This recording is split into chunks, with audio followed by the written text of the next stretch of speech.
안녕하십니까? 네, 오늘 또 일터에서 또 가정에서 수고들 많으셨습니다. 귀한 자리에 함께해 주셔서 진심으로 감사드리며 기도하고 시작하겠습니다. 천지 만물을 창조하시고 인류 역사를 주관하시는 하나님 아버지, 모든 사람이 구원을 받으며 진리를 아는 데 이르기를 원하시는 하나님 아버지께서 이번 한 주일 동안 성경을 통해서 영원한 생명과 참된 행복을 얻을 수 있는 믿음을 얻을 수 있는 귀한 기회를 주신 것에 감사드립니다. 증거되는 확실한 말씀을 통해서 하나님의 살아계심을 깨닫고 영생을 얻을 수 있도록 구원받을 수 있도록 하나님께서 축복하여 주시고 은혜 베풀어 주시기를 원합니다. 전하는 자의 부족한 입술 또한 붙잡아 주시고 알기 쉽고 또 정확하게 말씀 전할 수 있도록 함께해 주시기를 원합니다. 모든 말씀의 시종을 주 성령님의 손길에 부탁드립니다. 우리를 사랑하시는 예수님 이름으로 기도하였습니다. 아멘. 마태복음 22장 29절입니다.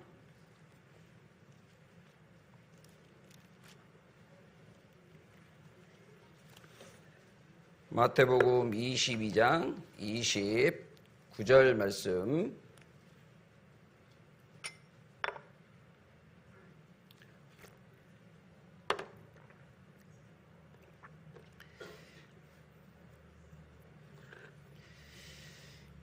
(22장 29절) 찾으셨으면 함께 읽어보겠습니다. 예수께서 대답하여 가라사대 너희가 성경도 하나님의 능력도 알지 못하는 거로 오해하였도다. 어제 증거된 말씀을 통해서 눈에 보이지 않는 하나님께서 천지 만물을 창조하신 여호와 하나님이라는 것을 말씀에 드렸습니다. 오늘도 계속적으로 천지 만물을 창조하신 창조주 하나님에 대해서, 그리고 인류 역사를 살아계셔서 주관하시는 하나님에 대해서 말씀을 통해 배워볼 겁니다. 어떤 선지자가 있어서 이 이르신 말씀에 확실한 그 증언 또 성취함이 없으면 이는 여호와의 말씀이 아니라고 말씀하셨습니다. 하나님께서는 성경을 통해서 자기 자신의 살아계심을 친히 증거하고 계십니다. 참 신됨을 천지 만물을 창조하신 창조주 하나님이라는 것을 증거해주고 있습니다. 방금 마태복음 22장 29절 말씀에 너희가 성경도 하나님의 능력도 알지 못하는 거로 오해하였다라고 되어 있죠. 알지 못해서 오해하는 겁니다. 알아도 잘못 알기 때문에 오해하는 경우가 있습니다. 신상을 만들어 놓고 인간이 섬기는 것을 종교라 그럽니다. 그런 걸 우상이라 그럽니다. 하나님은 우리 인생들로부터 섬겨달라고 요구하시는 분이 아니십니다. 먼저 하나님께서는 우리 인생들에게 생명과 호흡과 만물을 친히 주시는 분이라고 말씀하고 있습니다. 마태복음 20장에 예수님이 오신 이유도 기록되어 있는데 인자에 온 것은 섬김을 받으려 함이 아니라 도리어 섬기려 하고 자신의 목숨을 많은 사람의 대속물로 주려 함이니라. 예수님도 주시고자 오셨고 천지 만물을 창조하신 창조주 하나님께서도 우리 인생들에게 생명과 호흡과 만물을 친히 주고 계시는 겁니다. 우리가 성경을 통해서 하나님의 사랑을, 하나님의 은혜를, 하나님의 구원을, 하나님의 축복을 알지 못하기 때문에 못 믿고 계시는 겁니다. 이 자리에는 이미 성경을 통해 거듭난 구원받은 참된 믿음을 가지고 계신 성도님들께서 아직 알지 못하는 사랑하는 분들을 초대해서 이 자리에 함께 말씀을 듣고 있습니다. 함께 좋은 곳 천국에 가자라고 권하고 있는 겁니다. 하나님이 주시는 영원한 생명 얻으라고 여러분들을 모신 겁니다. 길고 짧은 건 되어보면 되잖아요. 있는지 없는지는 확인해 보면 알 수 있습니다. 제 안주머니는 빨간색 사인펜이 있습니다. 여러분들 믿습니까? 어디 봤잖아요. 저쪽에 안 보신 분들이 있네. 영덕에서 오셨나? 빨간색 사인펜 있습니다. 어제 보여드렸어요. 잘 안 들어가네. 제 안주머니에는 빨간색 사인펜이 있습니다. 여러분 믿습니까? 믿는 건 어렵지 않습니다. 한번 확인하면 반드시 마음의 믿음으로, 신사적인 사람은 마음의 믿음으로 자리 잡는 것이 정상인 겁니다. 하나님께서는 땅의 일을 통해서 눈으로 확인해 볼 수 있는 일을 통해서 우리에게 하나님께서 살아계심을 증거해 주고 계시는 겁니다. 어린 아이들도 부모의 사랑을 모르기 때문에 오해하는 경우 있습니다. 자기가 불편해서 막 우는데 엄마가 급히 뛰어오지 않으면 모르겠어요. 아이의 입장에서는 엄마가 나를 사랑하지 않나? 엄마의 사랑이 식었나? 뭐 이럴 수 있겠잖아요. 아이의 오해일 수 있을 겁니다. 엄마가 주방에서 뭔 일을 이렇게 하다 보면 늦을 수도 있잖아요. 또 친구들이 와서 수다를 떨다 보면 늦을 수도 있습니다. 여기 1살짜리 아이가 어떤 오해를 하는지 한번 보도록 하겠습니다. 1살 했어.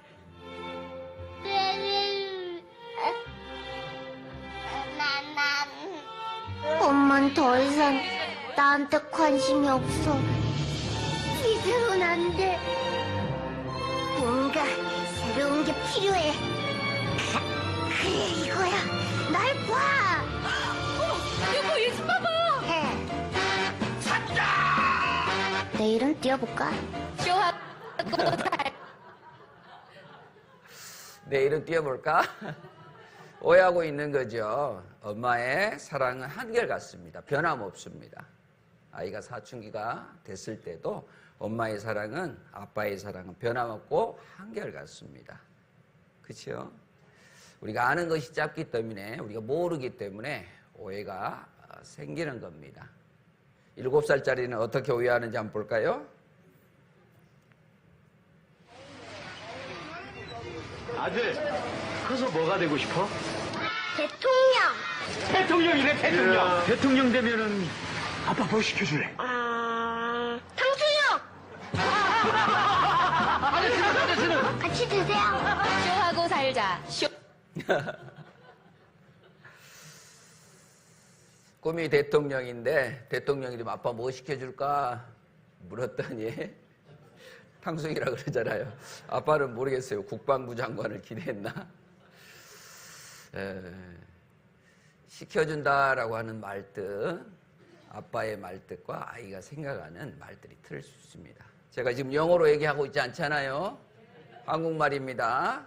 콩떡같이 말씀드려도 찰떡같이 잘 알아듣기 바랍니다. 혹시라도 의문이 생기거나 궁금한 게 있으면 저와 또 목사님께 이렇게 상담을 받으시면 됩니다. 궁금한 것들을 또 풀고 가면 훨씬 좋을 거라고 생각합니다. 어제는 우리 인생에 육체만 있는 것이 아니라 하나님의 형상을 닮은 영혼이 있다고 말씀드렸습니다. 실제가 있습니다. 육체 안에 있는 그 영혼이 육체 밖으로 빠져나와서 하나님을 만나야 될 때가 있습니다. 나의 이 가죽, 이것이 썩은 후에 육체 밖에서 하나님을 보리라라고 말씀하셨습니다. 성경에는 천국에 대한 이야기도 기록되어 있습니다. 지옥에 대한 말씀도 해놓으셨습니다. 자, 천국 말씀, 지옥 말씀 중에 어떤 말씀을 더 하나님께서 강조해 놓고 있냐? 지옥에 관계되는 말씀을 더 강조해 놓고 있습니다. 여러분들 위태한 구불구불한 길을 갈 때 어때요? 급경사, 커브주의, 속도를 줄이시오. 많은 그 안내 표지판과 안전판을 세워놓잖아요. 왜요? 부주의 한가운데서 추락사고가 발생할 수 있으니까. 속도를 줄이지 않고 사고가 발생할 수도 있으니까. 성경에는 천국에 대한 이야기보다 지옥에 관한 이야기가 더 많이 기록되어 있습니다. 마태복음 10장 28절에 몸은 죽여도 영혼은 능히 죽이지 못하는 자들을 두려워하지 말고 오직 몸과 영혼을 능히 지옥에 멸하시는 자를 두려워하라라고 되어 있습니다. 마태복음 5장에는 호리만한 죄가 있어도 결단코 지옥에서 나올 수 없다라고 경고해 놓고 계십니다. 죽었다 살아난 사람들을 임사 체험자들이라고 했습니다. 수천만 명의 사람들이 그것을 경험했어요. 미국의 하버드 대학의 의대 교수였던 이븐 알렉산더라는 박사도 일주일 동안 혼수 상태 가운데 있다가 죽음에 이르러서 천국을 실제 경험하고 깨어났다라고 되어 있습니다. 영상을 통해 한번 보도록 하겠습니다. 미국 버지니아주의 린츠버그.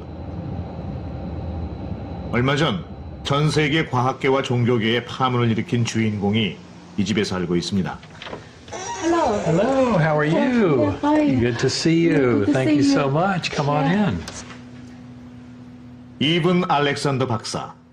그는 신경외과 의사로 하버드 대학교 메디컬 스쿨에서 15년이나 일한 전문입니다. 그는 지난 2008년 뇌사 상태에 빠졌다가 기적적으로 살아나죠. 놀라운 건 그 다음부터입니다.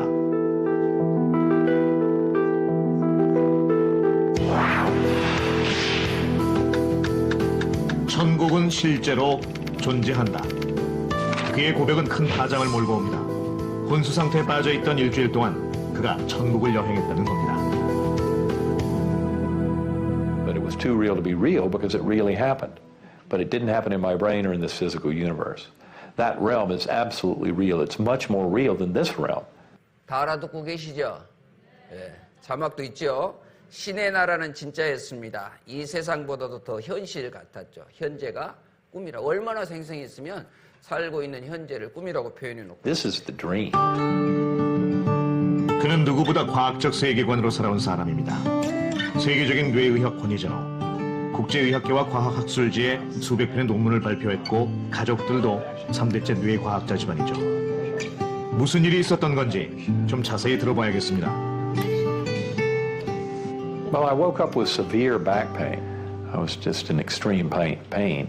That's really about the last thing I remember. 갑작스런 통증이 찾아온 건 2008년 11월 어느 새벽이었다고 합니다. 온몸이 경직된 채 911로 후송됐지만 병원에 도착했을 때는 이미 의식을 잃어가고 있었죠. 그리고 얼마 후 그는 뇌사 상태에 빠집니다.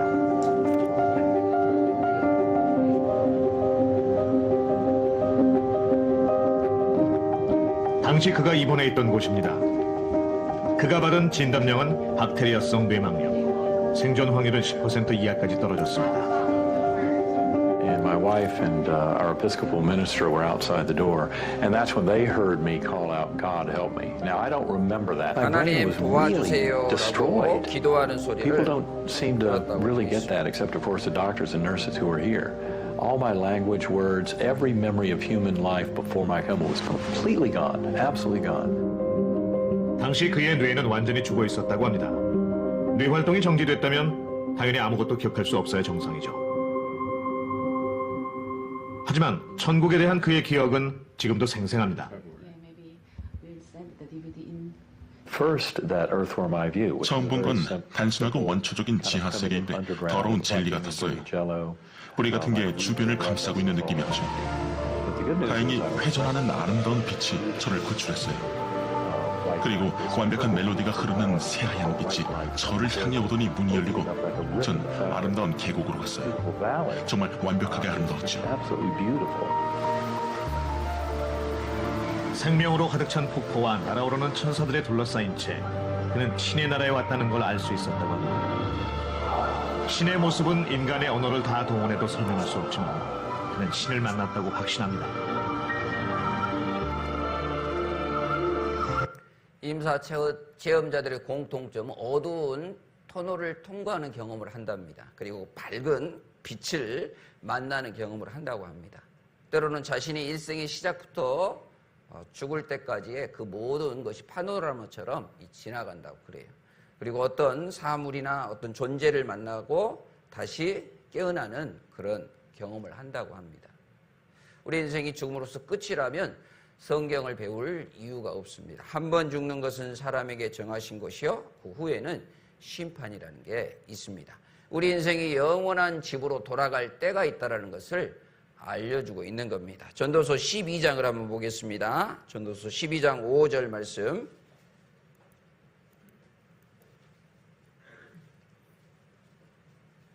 전도서 12장 5절 그런 자들은 높은 곳을 두루할 것이며 길에서는 놀랄 것이며 살구나무가 꽃이 필 것이며 메뚜기도 짐이 될 것이며 원역이 그치리니 같이 읽어보겠습니다. 이는 사람이 자기 영원한 집으로 돌아가고 조문자들이 거리로 왕래하게 듭니다. 조문자들이 왕래하는 집은 초상집이잖아요. 초상집에 어르신이 돌아가셨습니다. 할아버지가 돌아가신 거예요. 할머니가 돌아가신 겁니다. 그 돌아가신 사람이 자기 영원한 집으로 돌아간다고 되어 있습니다. 이별별자 세상세자. 이승을 떠나서 저승으로 간다 그러잖아요. 7절 말씀도 같이 읽어보겠습니다. 흙은 여전히 땅으로 돌아가고 신은 그 주신 하나님께로 돌아가기 전에 기억하라. 흙으로 지음받은 육체는 땅에 묻힙니다. 땅으로 돌아가는 거예요. 그러나 신, 영혼은 스피릿, 신, 영혼은 그 주신 하나님께로 돌아갑니다. 돌아가서 뭐 할까요? 심판받는 거예요. 14절 말씀 같이 읽어보겠습니다. 하나님은 모든 행위와 모든 은밀한 일을 선악간에 심판하시리라. 심판하시는 분입니다. 하나님을 믿고 왔는지 믿지 못하고 왔는지, 구원을 받고 왔는지 구원을 받지 못하고 왔는지 심판하시는 겁니다. 여러분들은 믿을 수 있는 기회를 부여받았습니다. 정신 잘 차리고 귀를 기울이고 잘 들어보면 됩니다. 보긴 보는데 대충 보면 안 되겠잖아요. 보긴 보는데 졸면서 들으면 안 될 겁니다. 어떤 할머니께서 길을 걷는데 뒤에서 같이 가 처녀 그러는 거예요. 같이 가 처녀. 아니 내가 아무리 젊어 보여도 처녀라고 이렇게 부를까? 하면서 주머니에 놓는 보청기를 딱 껴서 자세히 들어봤어요. 그랬더니 갈치가 천원, 갈치가 천원 그러는 거예요. 잘 들어야 됩니다. 입이 식물의 맛을 변별한 같이 귀는 말씀을 분별하는 거예요. 아시겠죠? 자, 이게 뭔지 여러분들 한번 보겠습니다. 이거 뭐예요? 장수 풍뎅이? 아닙니다. 이 쇳덩구리입니다. 쇳덩구리. 자, 쇳덩구리 한 마리의 가격이 얼마일까요? 자, 10만 원. 에이, 목사님. 만 원. 1,000원. 한번 손 들어보세요. 1,000원이다. 만 원이다. 10만 원이다. 10만 원짜리 든 분이 없네. 이 쇳덩구리가요, 한 마리당 100만 원입니다. 100만 원. 아이고, 목사님 거짓말도 잘하시. 실제 환경부에서 현상금을 걸었습니다. 한 마리에 100만 원 현상금에도 솥덩구리 못 찾아. 우리나라 고유종인 솥덩구리가요, 70년대 이게 발견 기록이 사실상 멸종으로 판단이 돼가지고 현상을 걸었어요. 진짜 솥덩구리를 찾습니다. 환경부에서. 실제입니다. 2017년도 환경부에서 솥덩구리 50마리를 잡아오면 5천만 원을 지급하겠습니다. 공고를 했어요. 혹시나 내일 안 오고 솥덩구리 잡으러 갈라? 잡으러 가라고 보여드린 거 아니에요. 정신 차리라고. 우리가 무관히 여겨도 별거 아닌 것 같이 여겨도요, 중요한 문제가, 이 성경 배우는 문제는요, 영원한 문제가 달려있는 거예요. 여러분들 수지 맞는 겁니다. 땡 잡는 거예요. 정말 성경을 통해 구원받으면, 영원한 천국 들어갈 수 있는 영생 얻는다면 그것처럼 행복한 인생이 없는 겁니다. 요한복음 1장 1절 말씀 같이 읽어보겠습니다.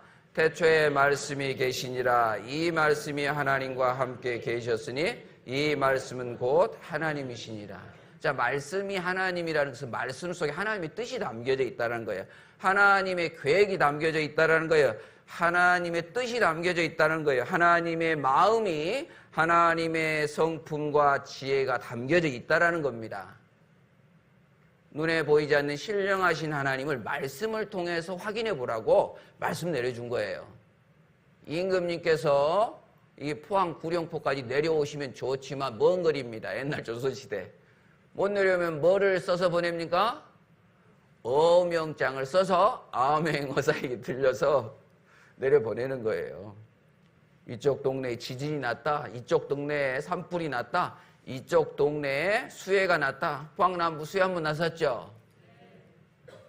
대통령 왔다 가셨나 모르겠어요. 못 내려오면 어때요? 어명장을 내려서 살피도록 되어 있습니다. 그것처럼 전지만물을 창조하신 하나님, 저 위에 계신 하나님께서 우리 인생들에게 성경을 내려주신 겁니다. 이순신 장군에 대해서 알아보려면 어때요? 난중일기를 읽어보면 부모에 대한 효심, 국가에 대한 충성심, 부하들을 얼마나 사랑했는지 기록이 남아 있습니다. 국가의 전망에 대해 얼마나 걱정했는지 기록이 되어 있어요. 하나님에 대해서 알아보려면 성경을 배워보면 됩니다. 그렇죠? 글 속에는 수준이 담겨져 있잖아요. 수준. 그렇죠? 초등학생 일기장입니다. 6월 2일자 일기 주제. 나는 친구를 배려하는 마음을 가지고 있습니까? 주제 일기를 써오라 그런 겁니다. 배려라고 하는 단어를 아는지. 친구를 배려하는 마음이 없다. 왜냐하면 친구를 뵈면 경찰서에 잡혀갈 수도 있으니까 병원비를 내야 하니까 친구를 뵈기 싫습니다. 배려라는 단어를 이 초등학생 알아요, 몰라요? 모르는 거 수준을 알 수 있죠. 문장에 빠진 말을 찾아 쓰세요. 이 지금 사슴이 거울을 보고 있잖아요. 이게 가위와 거울을 이 두 개 중에 하나를 고르는 거예요. 사슴이 여기다 써야 되는데 이 친구는 이렇게 썼어요. 미쳤나 봅니다. 문제를 읽은 거예요? 안 읽은 거예요? 안 읽은 거예요. 여러분 성경 들을 때도 정말 나를 위해서 목사님께서 하나님께서 이 말씀을 통해 정말 진리를 깨닫고 좋은 곳에 가라고 주는 거니까요. 뭐 잘 들어보면 되겠잖아요. 잘 확인해 보면 됩니다. 친구가 교내 그림 그리기 대회 상을 받았을 때 어떤 말을 해줘야 하는지 쓰시오 했더니 꺼래라고 썼어요. 아주 시기 질투가 가득하. 그랬을 거잖아요. 일기 써오라 했더니 날짜 몰라. 도장이나 찍어주시오. 사춘기가 좀 일찍 왔나 봐. 선생님 오늘 남아라 그랬어요.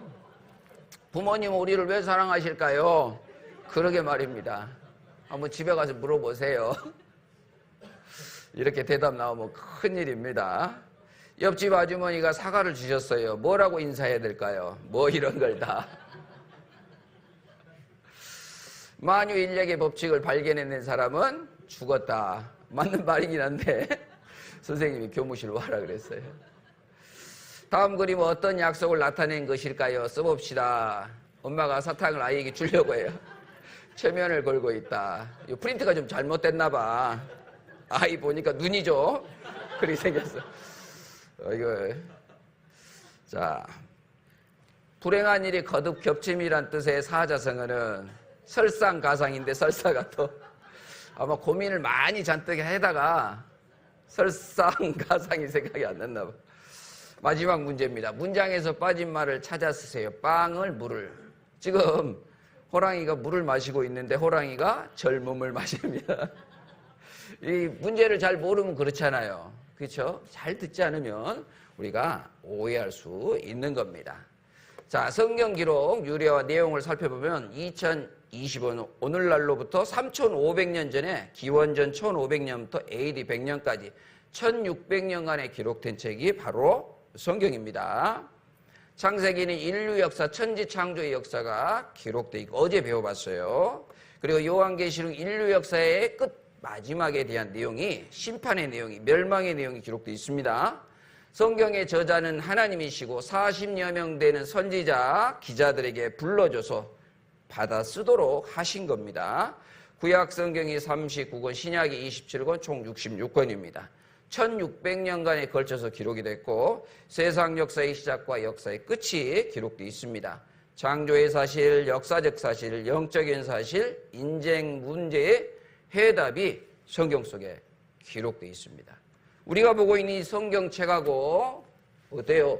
이 하나님께서 내려준 성경의 그 내용이 틀려졌냐? 바뀌어졌냐? 전혀 그렇지 않습니다. 우리가 보고 있는 이 성경은 AD 천년경 성경사를 번역해서 보고 있었는데 1947년 쿰란이라는 동굴에서 사본 역사를 1000년이나 앞당기는 그전에는 AD 천년경 성경이었는데 그것보다 기원전 3세기경에 성경 사본이 쿰란에서 발견이 됐어요.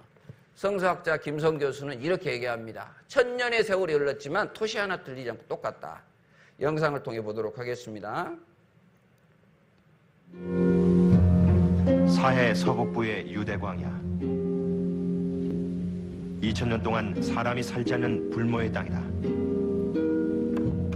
1947년 겨울 이곳에서 양을 치던 2명의 아람 유목민은 양 한 마리를 잃어버렸다.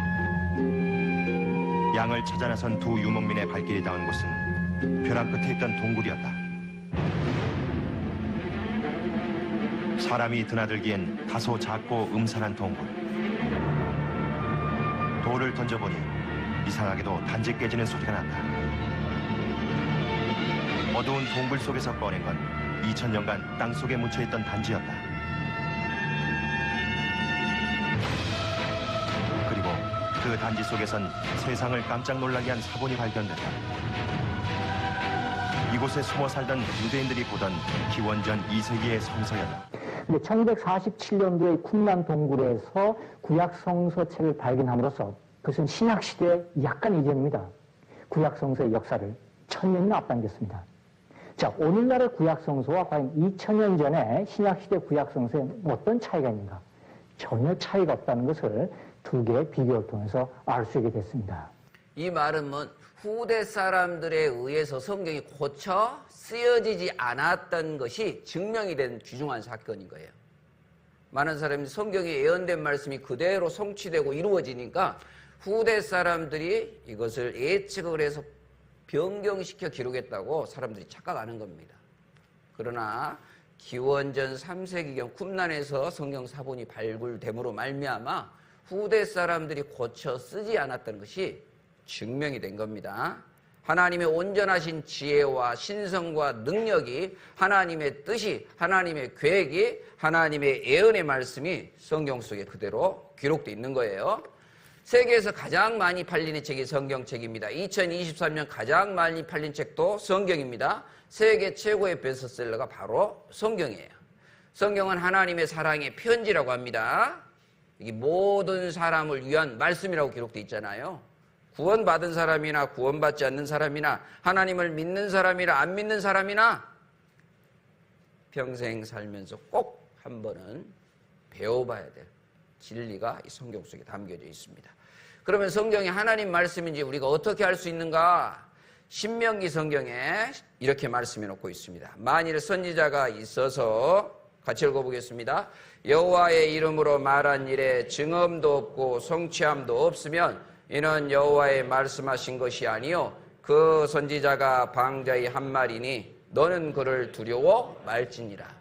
이 말씀을 정리해보면 이와 같습니다. 증언은 성경 속에는 과거의 역사가 기록되어 있는데 그 역사적 사실에 대한 명백한 증거가 존재해야 믿을 수 있다, 이런 뜻입니다. 성취는 성경 속에는 장차 미래에 일어날 일, 예언이 기록되어 있는데 그게 그대로 성취, 이루어져야 된다고 말하고 있어요. 증언이 있고 성취함이 있을 때 정말 하나님 말씀 맞구나 믿음을 가질 수 있는 거예요. 그래서 요한복음 14장에 이제 일이 이루어지기 전에, 어떤 증거를 확인하기 전에, 어떤 예언이 성취되기 전에 우리 인생들에게 말한 것은 일이 이룰 때에 같이 읽겠습니다. 너희로 믿게 하려 함이라.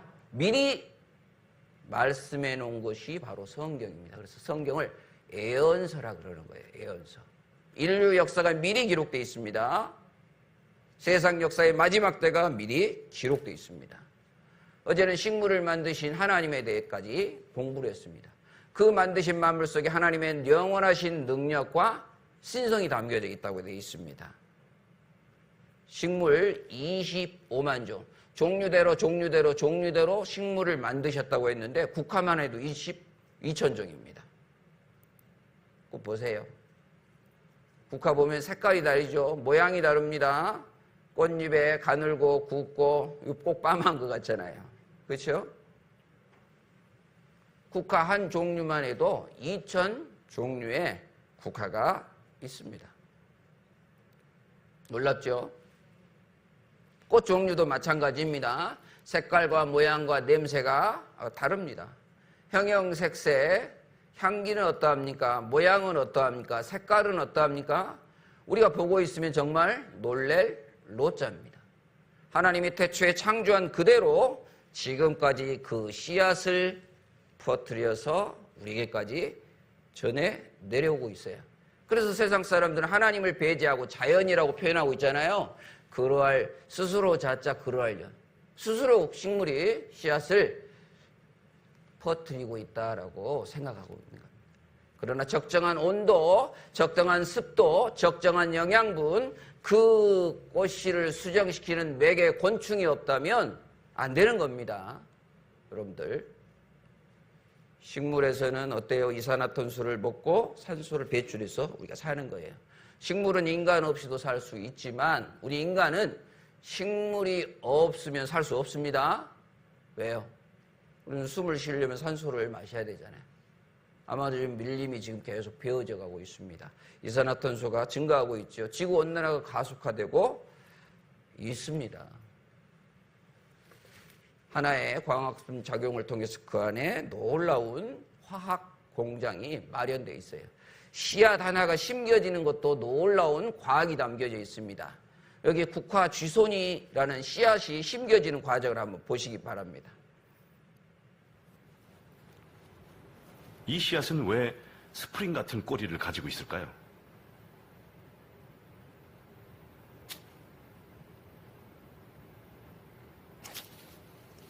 국화 쥐손이 씨앗인데 스프링처럼 감겨져 있습니다. 이렇게 감겨져 있고 맨 끝은 화살촉처럼 뾰족합니다. 그리고 길다란 꼬리를 또 가지고 있잖아요. 그런데 이 스프링처럼 감겨져 있는 줄기는요, 수분에 반응합니다. 비가 내릴 때 이 스프링이 풀리는 거예요. 그러면서 자동으로 씨앗이 심겨지도록 설계되어 있습니다. 우리는 씨앗을 심을 때 심고 나서 꼭 물을 줍니다. 국화 지손이 씨앗은 바로 비가 올 때 펴지기 시작합니다. 파고들기 쉽고 발아하기 좋은 때라는 것을 아는 거죠.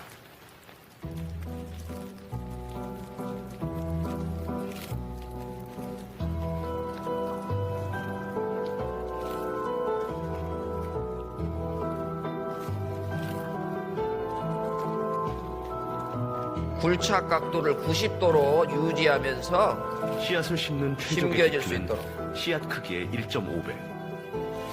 씨앗은 이만큼을 거뜬히 파고 들어갑니다.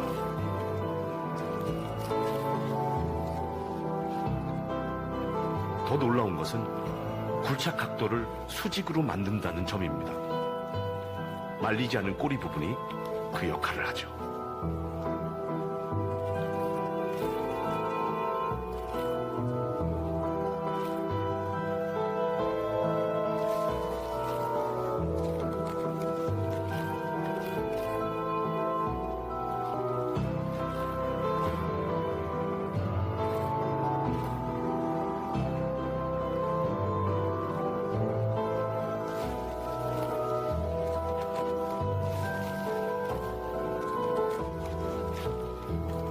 뭔가 안에 조종하는 존재가 있어서 드릴처럼 돌아가면서 씨앗을 심고 있는 것처럼 느껴지잖아요.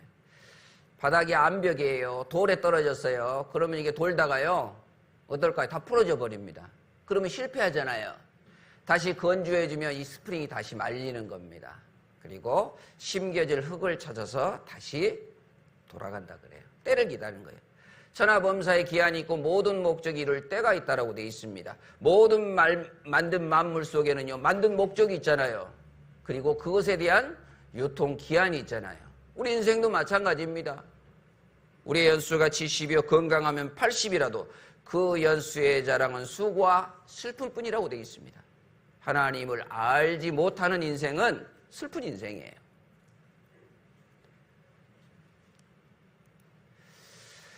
자, 동물을 만드신 하나님에 대해서 공부해 보도록 하겠습니다. 만든 분은 알고 계셔야 될 겁니다. 그래서 성경에다 기록해 놓으셨어요. 우린 증거를 찾아볼 겁니다. 증거가 나타났을 때 믿는 것이 신사적인 사람의 모습일 겁니다.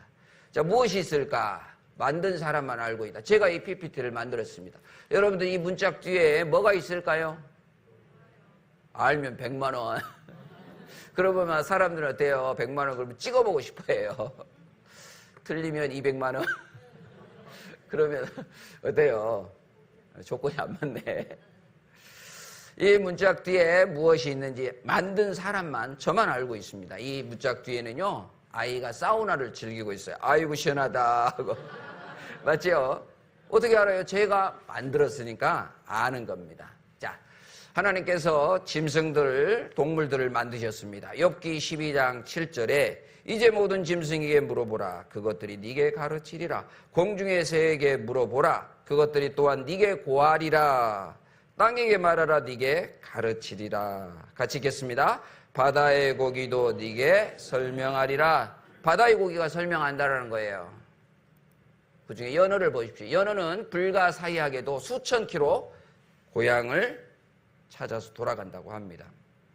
진화로는 설명이 안 된대요.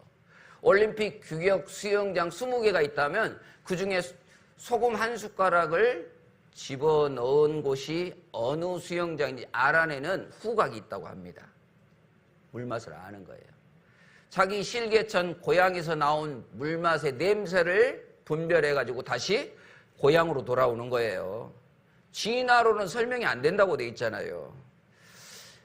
대한민국 양양이 대표적인 연어 출발지입니다. 태평양을 헤엄쳐 다니다가 보통 7년, 8년을 이제 살다가 다시 돌아옵니다. 밴쿠버에서도 태어난 연어들이 태평양으로 나와서 놀다가 다시 돌아가는 거예요.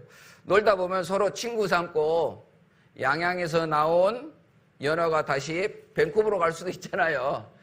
우리 사람들 이민 가는 것처럼. 그런데 양양에서 태어난 연어는 반드시 양양으로 돌아온다고 합니다. 고향의 물맛을 감져 돌아오는 거예요. 밴쿠버에서 태어난 연어는 반드시 밴쿠버로 돌아간다고 합니다. 뭘 알려줄 거예요? 우리 인생에게 어때요? 우리는 고향에 부모님이 계시면 그 명절 기간에 교통 지옥 가운데서도 끝까지 뭐 5시간, 7시간, 8시간 걸려서 오잖아요.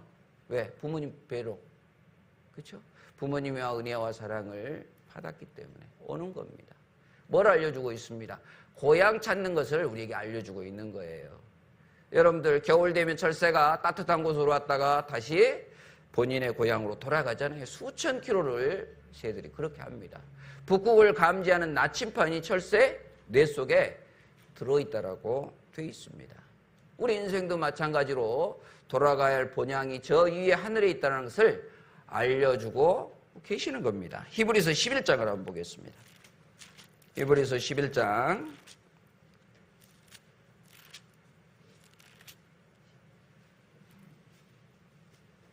14절 말씀.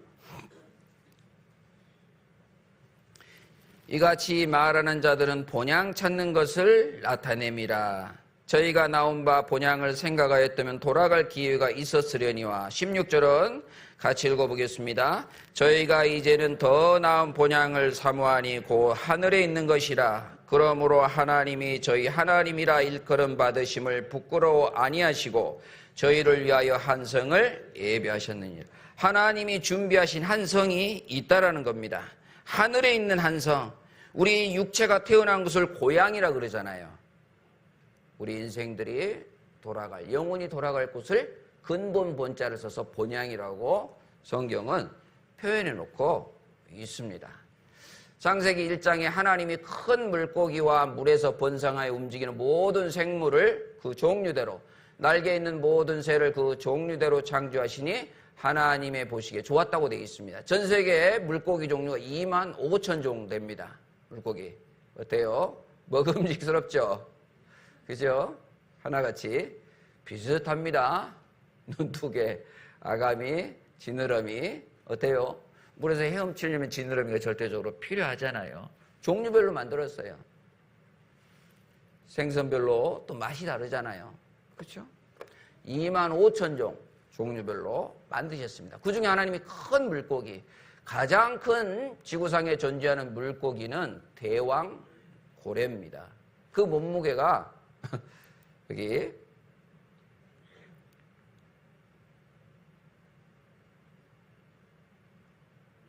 드넓은 바다. 이렇게 보기엔 별로 커 보이지 않지만 저 물고기는 역대 지구상에 살았던 동물 중 가장 거대하다. 대왕고래.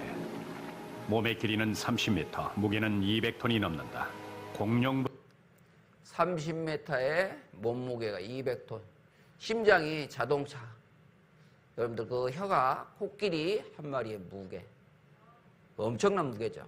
또 우리 인간이 헤엄쳐 다닐 수 있는 혈관이 있다고 합니다. 혈관이 어마어마 크다라는 거잖아요. 인간이 헤엄쳐 다닐 수 있을 정도로 거대한 혈관이 있다라는 거예요. 보다도 훨씬 더 크다. 혀는 코끼리 한 마리의 무게와 맞먹고 심장은 웬만한 자동차의 크기와 맞먹는다.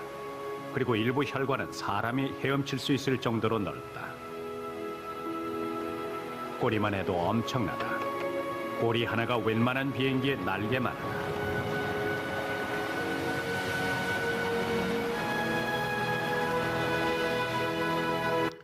무게가 200톤이면 어때요? 1톤 무게의 트럭이 200대가 있어야 되는 겁니다. 어마어마하죠. 30m면 이 강당 2배 정도 넘는 겁니다. 이게 한 10m 정도 됩니까? 15m? 그렇죠? 2배의 크기라는 거예요. 하나님이 큰 물고기도 만들어 주셨어요. 여러분들 물고기는 대부분 어디다가 알을 낳습니까? 바다에다가. 그럼 강에 낳는 건요? 강에도 있죠. 대부분 물속에다가 알을 낳는 게 정설입니다. 당연한 것을 사람들은 생각을 하잖아요. 그런데 하나님이 반드시 예외의 법칙을 주셨습니다. 인생으로 스스로 그냥 그렇게 진화해서 됐다라고 사람들이 생각하지 않도록 물속이 아닌 물 밖에다가 알을 낳는 물고기가 있어요. 보셨습니까, 여러분들? 카라신이라는 물고기는요, 물속이 아닌 물 밖에 알을 낳는 물고기가 있어요.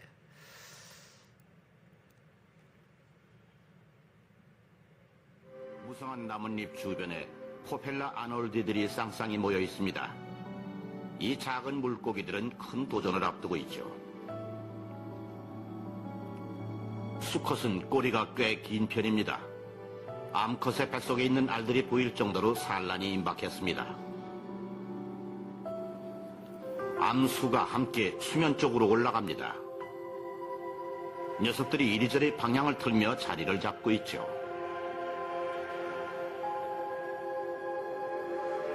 이제 곧 멋진 산란 장면이 연출될 것입니다. 암수가 함께 뛰어올라서 나뭇잎에다가 알을 낳습니다.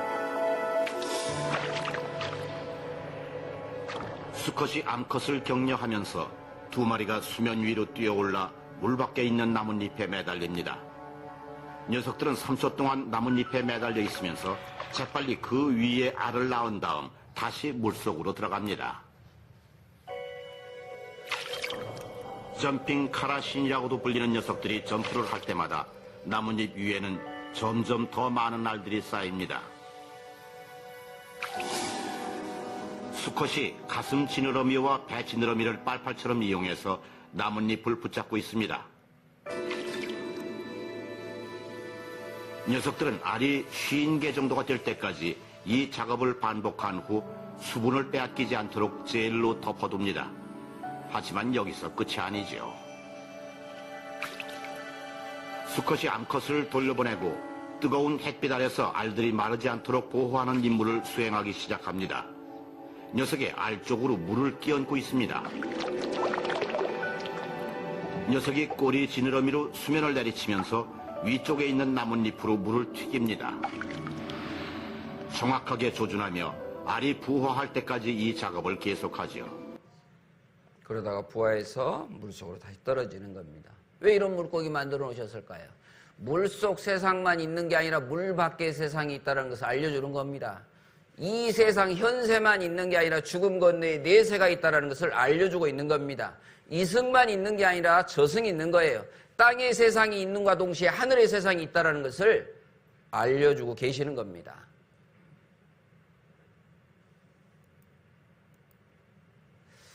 창세기 1장에는 새를 만든 내용이 기록되어 있습니다. 하나님이 가라사대 물들은 생물로 번성케 하라. 땅이 하늘의 궁창에는 뭐가 나르라고요? 새가 나르라시고.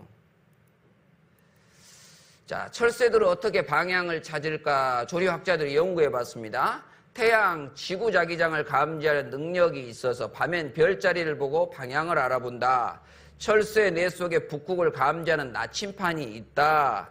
광물성 분자 선천적으로 소유. 태어날 때부터 가지고 태어난다는 겁니다. 경곡 따라 정확하게 남북으로 이동한다. 딱따구리 쪼는 속도가 총알의 2배인데 나무를 쪼아서 구멍을 뚫어서 나무 속에 있는 벌레를 잡아먹는 게 딱따구리예요. 왜 딱따구리인지 아세요? 따다다닥 따다다닥. 그 딱딱한 나무를 뚫어서 진화라면 어떨까요? 딱따구리 아마 그 가족들이 회의했을 거예요. 엄마, 아빠 너무 힘들어. 왜 우리 집안은 이 나무를 뚫어서 벌레를 잡아먹어야 해? 저기 친구들은 그냥 솔잎에 붙어있는, 나뭇잎에 붙어있는 송충이 잡아먹는데 왜 우리 집안만큼은 나무를 뚫어서 벌레를 잡아먹어야 해? 하나님이 딱따구리는 그렇게 만들어 놓으신 겁니다. 그래서 나무의 수호자라 그러잖아요. 벌레가 나무를 갉아먹어서 죽이는데 그 벌레를 잡아먹는 역할을 하는 거예요. 그런데 놀랍게도 그 머릿속에 그 딱딱한 나무를 쫄 때 어때? 뇌진탕이 걸려서 죽는 딱따구리가 없습니다. 왜요? 충격을 흡수하는 스펀지 조직이 이 딱따구리 뇌 속에 이미 선천적으로 장착이 돼 있는 겁니다. 그리고 깊숙하게 있는 벌레를 잡아서 먹으려면 뭐가 필요해요? 긴 혀가 필요해요. 15cm 되는 긴 혀가 뇌를 둘러서 있다가 그게 나와서 먹는 거예요. 그러면 깊이 있는 벌레를 찍어서 올리려면 어떻게 될까요? 맨 끝에 낚시 바늘처럼 가시가 달려 있습니다. 콕 찍어서 먹을 수 있도록 만들어 놓으셨어요. 불이혀 발톱 3일째 후 솜씨다. 1분에 수천 번 쪼고도 뇌 손상이 없다. 코에서 나와 벌레를 잡는 특이한 구조다. 뇌 사이 스펀지 조직 충격을 흡수하는 장치가 되어 있다. 창 모양 긴 혀 끈끈이 진화로는 불가능하다라고 되어 있습니다. 여기 딱따구리 보시겠습니다. 도대체 이 작은 머리 어디에서 긴 혀가 나오는 걸까요? 혀뿌리 근처에 강한 근육이 수축하면서 혀를 밉니다. 혀가 부리 밖으로 튀어나오죠.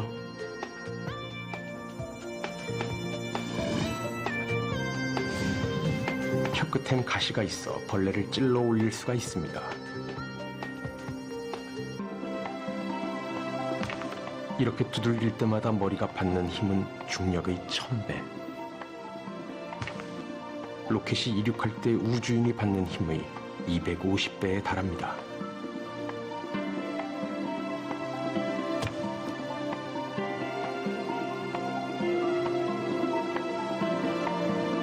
놀랍게도 머리는 말짱합니다. 이렇게 해도 머리가 부서지지 않는 것은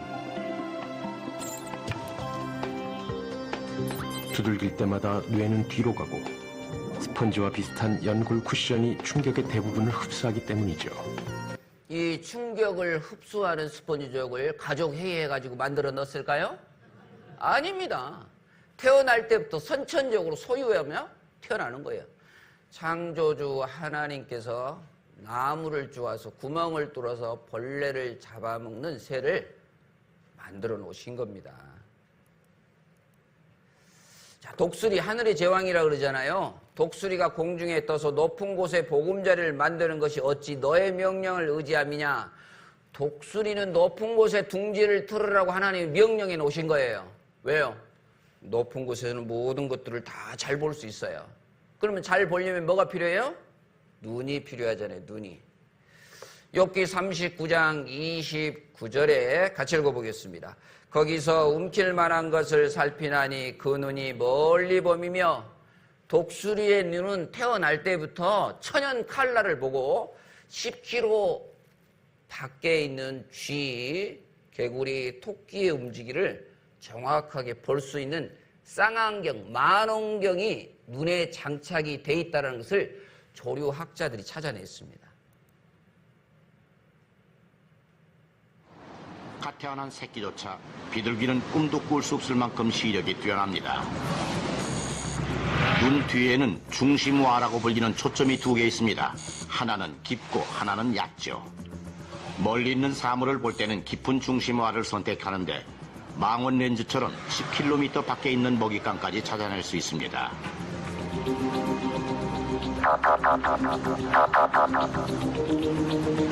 얕은 중심화를 통해 가까이를 볼 때는 쌍안경처럼 시야가 확보되어 공격할 때 더 효과적. 멀리 볼 수 있는 눈을 하나님이 만들어서 노는 거예요. 대부분의 새들은 흑백, 짐승들은 대부분 칼라가 아닌 흑백을, 개도 칼라를 구분하지 못합니다. 그런데 하늘에 정한 이 독수리는요, 칼라입니다. 선명한 칼라. 멀리 볼 수 있는 눈을 하나님 넣어놓으신 거예요. 3,500년 전 욥기 성경에다가 그 눈이 멀리 본다라고 말씀해 놓고 있는 거예요. 그리고 레위기 성경 11장에 토끼의 이야기가 기록되어 있습니다. 토끼도 색임질을 하되 위가 여러 개인 반추 동물들, 특별히 소 같은 동물들은 어때? 위가 4개다. 그 위를 통해서, 여러 개의 위를 통해서 색임질을 하잖아요. 그런데 토끼의 위는 1개밖에 없어요. 그러니까 많은 동물학자들이 토끼는 색임질하지 않는 동물인데 왜 성경에다가 색임질하는 동물이라고 써놨느냐? 성경 이 구절 틀렸다라고 얘기했습니다. 그런데 1882년 독일에서 그리즈맥이라는 박사가 토끼를 자세히 관찰해 봤습니다. 잠도 안 자고 새벽에 보니까 토끼가 음식물을 섭취하는데 똥을 누는 거예요. 그리고 그 똥을 다시 주워 먹는 거예요. 위장은 하나인데 반복해서 음식물을 섭취함으로써 색임질할 때 나오는 화학물질이 분비된다는 것을 밝혀냈습니다. 3,500년 전 토끼가 색임질한다라고 하나님이 모세가 받아서 기록했는데 그 말씀이 사실인 것이 밝혀진 겁니다. 보세요. 토끼의 위장은 이렇게 하나밖에 없는 겁니다. 그런데 3,500년 전 말씀 토끼가 색임질을 한다라고 기록되어 있잖아요. 보통 색임질하는 이 소의 위장은 이 4개의 위장이 있습니다. 호기, 벌집이, 겹주름이, 주름이 1번 위에서 2번 위로, 2번 위에서 3번 위로, 3번 위에서 4번 위로 해서 장으로 넘어가는 겁니다. 여기 산토끼의 2 종류의 배설물을 이 그리즈맥 박사가 연구해 봤습니다. 놀랍게도 산토끼는 이 시코트로프를 다시 먹어 다시 한번 소화를 시키는데 이는 늦은 밤 혹은 이른 새벽에 이루어진다. 그래서 이 사실이 잘 알려지지 않은 것이다. 이 시코트로프 토끼의 소화작용에 필수적이어서 소화되지 않은 셀룰로즈를 분해시킨다. 과학적으로 색임질이라는 것은 바로 이 시코트로프의 생성과 그에 의한 셀룰로즈 분해작용을 가리키는 것이다. 따라서 산토끼는 색임질하는 동물, 곧 반추동물에 속한다.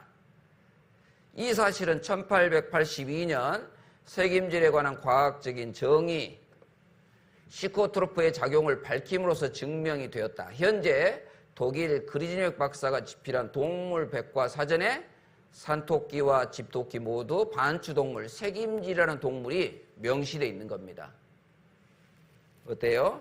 하나님은 3,500년 전에 기록해 놓으셨고 우리 인간은요 1882년도에 발견한 겁니다. 하나님 만드셨기 때문에 미리 기록해 놓을 수 있는 거예요. 욥기 39장에는 타조의 이야기가 기록되어 있습니다. 타조가 어미에게는 정을 주지 않았다. 무정함을 하나님이 지혜를 풍부하지 않았다라고 말씀해 놓고 있습니다. 타조는 즐거이 날개를 친다마는 그 깃과 털이 인자를 베푸느냐? 그것이 알을 땅에 버려두어 모래에서 더워지게 하고 발에 깨어질 것이나 들짐승에게 밟힐 것을 생각지 아니하고 그 새끼에게 무정함이 제 새끼가 아닌 것처럼 하며 그 구루한 것이 헛되게 될지라도 괴념치 아니하나니. 같이 읽겠습니다. 이는 하나님 내가 지혜를 분부하지 아니하고 총명을 주지 아니함이니라. 누구에게요? 타조의 어미에게는 무정함, 지혜를 풍부하지 않았다. 총명을 주지 않았다라고 말하고 있는 겁니다. 그래서 정이 없는 엄마를 타조 엄마다 그럽니다. 무정하다 그러잖아요. 여기 까만색 타조가 수컷 타조입니다. 이 회색빛 타조가 암컷 타조예요. 이 암컷 타조는 알을 낳고 품지 않습니다. 알을 품는 것은 타조 수컷의 임무다라고 구글에다 검색해보면 나옵니다. 알을 품는 것은 수컷의 몫이다. 타조의 암컷이 낳은 알을 품는 것은 수컷이 하는 거예요. 이렇게 까만색 털을 갖추고 있는 수컷 타조가 알을 품습니다. 알을 낳는 것은 암컷 몫이고 품는 것은 수컷이 담당한다. 암컷은 한 둥지에 15개에서 30개, 때로는 60개의 알을 낳습니다. 이후 수컷이 40일에서 42일 정도 알을 품어 새끼를 부화시킨다. 자, 수컷이 품습니다. 이 타조가 뛰어갈 때는 어떻습니까? 욥기 39장에 그러나 그 몸을 떨쳐 뛰어갈 때는 말과 그 탄자를 경히 여긴다고 되어 있습니다. 타조의 속도가 77km예요. 말의 속도가 70km입니다. 말보다 훨씬 빨리 달려갑니다. 하나님은 3500년 전 욥기 성경에 타조가 무정하다라고 기록해 놓고 있는 겁니다. 타조 달려가는 거 한번 보아보세요. 자동차가 뒤쫓아갑니다. 잡아보려고 추월해 보려고 하는데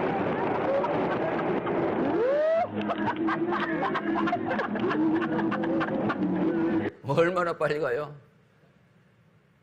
자, 하나님은 명백하게 말씀하시고 증거를 보여줘서 믿도록 하시는 거예요. 모든 짐승들은 모성애라는 게 있습니다. 여기 어미 물고기가 입속에 딱 새끼를 보호하고 있잖아요. 여기 어미 다람쥐가 새끼를 품에 안고 있습니다. 어미 비둘기가 양쪽 품에 새끼를 품에 안고 있어요. 부엉이 엄마가 다 품에 5마리 부엉이를 안고 있어요. 자, 보세요. 그 추운데 펭귄 엄마가 새끼를 발등에 올려놓고 있습니다. 고슴도치도 지 새끼를 다 품에 두고 있어요. 팬더 보세요. 편안하게 잠자고 있잖아요. 호랑이도 지 새끼 사랑합니다. 이거 침팬지 보세요. 등에 얼마나 이게 편안한 자세인가 보세요. 그죠? 자, 리트리버입니다. 7마리 탁 밥 먹고 있는 어머니가 탁 쳐다보고 있죠. 우리 사람은요, 보세요. 왜 사랑할까요? 부모의 형상대로 지음받아서 태어났잖아요. 닮았잖아요. 부모와 연결되어 있습니다. 생명에 연결되어 있고 사랑에 연결되어 있습니다. 그것처럼 우리 인생을 지신 창조주 하나님께서 우리 인간을 사랑하십니다. 생명과 호흡과 만물을 친히 주셔서 살게 하고 계시는 거예요. 영원한 천국이 있는 겁니다. 하루는 하루살이하고 메뚜기하고 즐겁게 놀았대요. 메뚜기가 해가 뉘역뉘역 질 때 하루살이 그랬답니다. 내일 보자 그랬대요. 그러니까 하루살이가 내일이 뭔데 그러는 거예요. 그렇지, 하루 살다가 죽을 하루살이 내일을 모르겠잖아요. 그렇죠? 메뚜기와 토끼가 아주 한철 즐겁게 놀았습니다. 토끼가 그러는 거예요. 메뚜기에 내년에 보자 그러는 거예요. 그럼 메뚜기 뭐랄까요? 한철 사는 메뚜기 내년이 뭔데 하지 않겠어요? 고선지 부지설이라는 말이 있습니다. 여름 매미는 겨울 눈을 알지 못한다는 뜻입니다. 여러분들, 경험해보지 않았다고 해서 없다고 하는 것은 안 되는 겁니다. 어리석은 거예요. 시편 14편 1절에 어리석은 자는 그 마음에 이르기를 하나님이 없다 하도다라고 말씀하셨습니다. 천지 만물을 창조하신 하나님은 여호와 하나님이십니다. 조물주, 창조주 하나님, 스스로 존재하는 분이에요. 자, 식물은 동물을 위해서, 식물과 동물은 우리 사람을 위해서, 사람은 하나님의 사랑의 짝으로 지어주신 거예요. 17세기의 위대한 과학자 아이작 뉴턴이 이렇게 말했습니다. 영국의 물리학자이자 수학자이자 천문학자입니다. 영국의 왕립협회 과학회장이었잖아요. 인체의 신비, 자연의 신비, 우주의 신비를 보고도 하나님을 믿지 않는 사람이 있다면 미친 사람이거나 정직하지 못한 사람일 것이다. 하나님은 명백한 증거를 주시고 회개하라 그러시는 거예요. 믿으라고 말씀하시는 거예요. 신사적인 사람은 증거 나타나면 믿어요, 안 믿어요? 믿습니다. 자, 갑상선 당뇨합병증이 좋다고 합니다. 당뇨가 있으신 분들은 밥을 지을 때 식초를 한 숟가락 넣어서 밥을 해서 드시면 이 혈당 지수가 30%가 떨어진다고 해요. 꼭 해보시기 바랍니다. 두 번째 팁은 귀리를 한 주먹에 해서 섞어서 하면요 한 30% 또 혈당 지수 떨어진다고 하니까 귀리 밥을 해서 드시면 좋겠습니다. 당뇨 있으신 분들이 많나 봐요. 자, 창세기 1장 1절에 같이 읽어보겠습니다. 태초에 하나님이 천지를 창조하시니라. 하나님이 말씀하시고 창조의 증거를 3,500년 성경에다가 기록해 놓으셔. 그 증거를 살펴봄으로써 믿을 만한 증거를 통해서 우리는 하나님께로 돌이키는 인생이 되어야 할 겁니다. 자, 이번 시간에는요 역사를 주관하시는 하나님에 대해서 살펴볼 건데 이사야 41장에 이렇게 말씀하고 있어요. 나 여호와가 말하노니 너희 우상들은 소송을 일으키라. 야곱의 왕이 말하노니 너희는 확실한 증거를 보이라. 장차 당할 일을 우리에게 진술하라. 또 이전 일에 어떠한 것도 구하라. 우리가 연구하여 그 결국을 알리라. 혹 장래사를 보이며 후래사를 진술하라. 너희의 신됨을 우리가 알리라. 또 복을 내리든지 화를 내리라. 우리가 함께 보고 놀라리라. 과연 너희는 아무것도 아니며 너희는 허망하며 너희를 택한 자는 가증하니라. 이 무슨 말이냐면 참신이라면 확실한 증거를 보일 수 있는 존재가 참신이라는 거예요. 당할 일, 미래 일에 대해서 얘기해야 되고 이전 일, 과거의 역사에 대해서 이야기할 수 있어야 된다. 또 복을 내리든지 화를 내리라. 불순종하면 재앙과 벌, 화를 내리고 하나님 말씀에 순종하고 하나님을 믿고 따르면 복 받는 것이 맞다. 그렇게 할 수 있는 신이 참 신이다라고 말씀하고 있는 겁니다. 성경 속에는 인류 역사의 과거와 현재와 미래가 담겨져 있습니다. 하나님이 지음받은 첫사람이 아담입니다. 남자를 먼저 만드셨어요. 그 부인을 만드셨는데 그 아담의 부인의 이름이 뭐냐? 마담 아닙니다. 마담 아니에요. 하와입니다. 하와. 어떤 분은 하와라 그러니까 하와 아니고 이브인데요 그러더라고요. 신약성의 헬라 말로는 이브고 히브리 말로는 하와입니다. 하와라는 뜻은 생명이라는 뜻입니다. 아담이라는 뜻은 사람이라는 뜻입니다. 그 중에서 첫 번째 하나님이 지으신 사람 이런 뜻입니다. 자, 그 첫 번째 사람 아담과 하와가 살았던 동산 창세기 2장을 한번 살펴보겠습니다. 역사의 무대의 시작을 한번 살펴보겠습니다. 창세기 2장 7절에 여호와 하나님이 흙으로 사람을 지으시고 생기를 그 코에 불어넣으시니 사람이 생명이 된지라. 8절 여호와 하나님이 동방의 에덴의 동산을 창설하시고 그 지으신 사람을 거기 두시고. 에덴의 동산, 에덴 동산에다 동그라미를 쳐보시기 바랍니다. 에덴의 뜻은 기쁨이란 뜻이에요. 하나님께서 지음받은 사랑의 짝으로 지음받은 인간을 두신 동산의 이름 얼마나 기뻤을까요? 그래서 동산의 이름도 기쁨의 동산이라고 지은 겁니다. 에덴 동산. 9절 여호와 하나님이 그 땅에 보기에 아름답고 먹기에 좋은 나무가 나게 하시니 동산 가운데 생명나무와 선악을 알게 하는 나무도 있더라. 그 동산에 많은 좋은 나무를 만드셨는데 그 중에 동산 가운데는 생명나무와 선악을 알게 하는 중요한 나무를 두 그루 두셨다라고 말씀하고 있습니다. 10절 강이 에덴에서 발원하여 동산을 적시고 거기서부터 갈라져 네 근원이 되었으니. 에덴이라고 하는 동산에서 4개의 강이 흘렀다는 뜻입니다. 11절 첫째의 이름은 뭐라고 되어 있어요? 비손. 비손에다 동그라미 칩니다. 금에 있는 하일라 온 땅에 둘렸으며. 금에다가 치지 말고 비손에다가 치세요. 금이라 그러면 막 야, 이 동네 가면 금 찾겠네. 실제 이 동네에 금이 많이 채굴이 된다고 합니다. 13절 둘째 강의 이름은 기온이라. 기온에다 동그라미 칩니다. 넘쳐 흐르는 이런 뜻입니다. 구스 온 땅에 둘렸고. 14절은 같이 읽어보겠습니다. 셋째 강의 이름은 히데겔이라. 아수르 동편으로 흐르며 넷째 강은 유브라데더라. 자, 인류의 첫사람 아담과 하와가 살았던 동산이 에덴 동산인데 이게 역사적 사실이라면 뭘 찾아보면 되냐?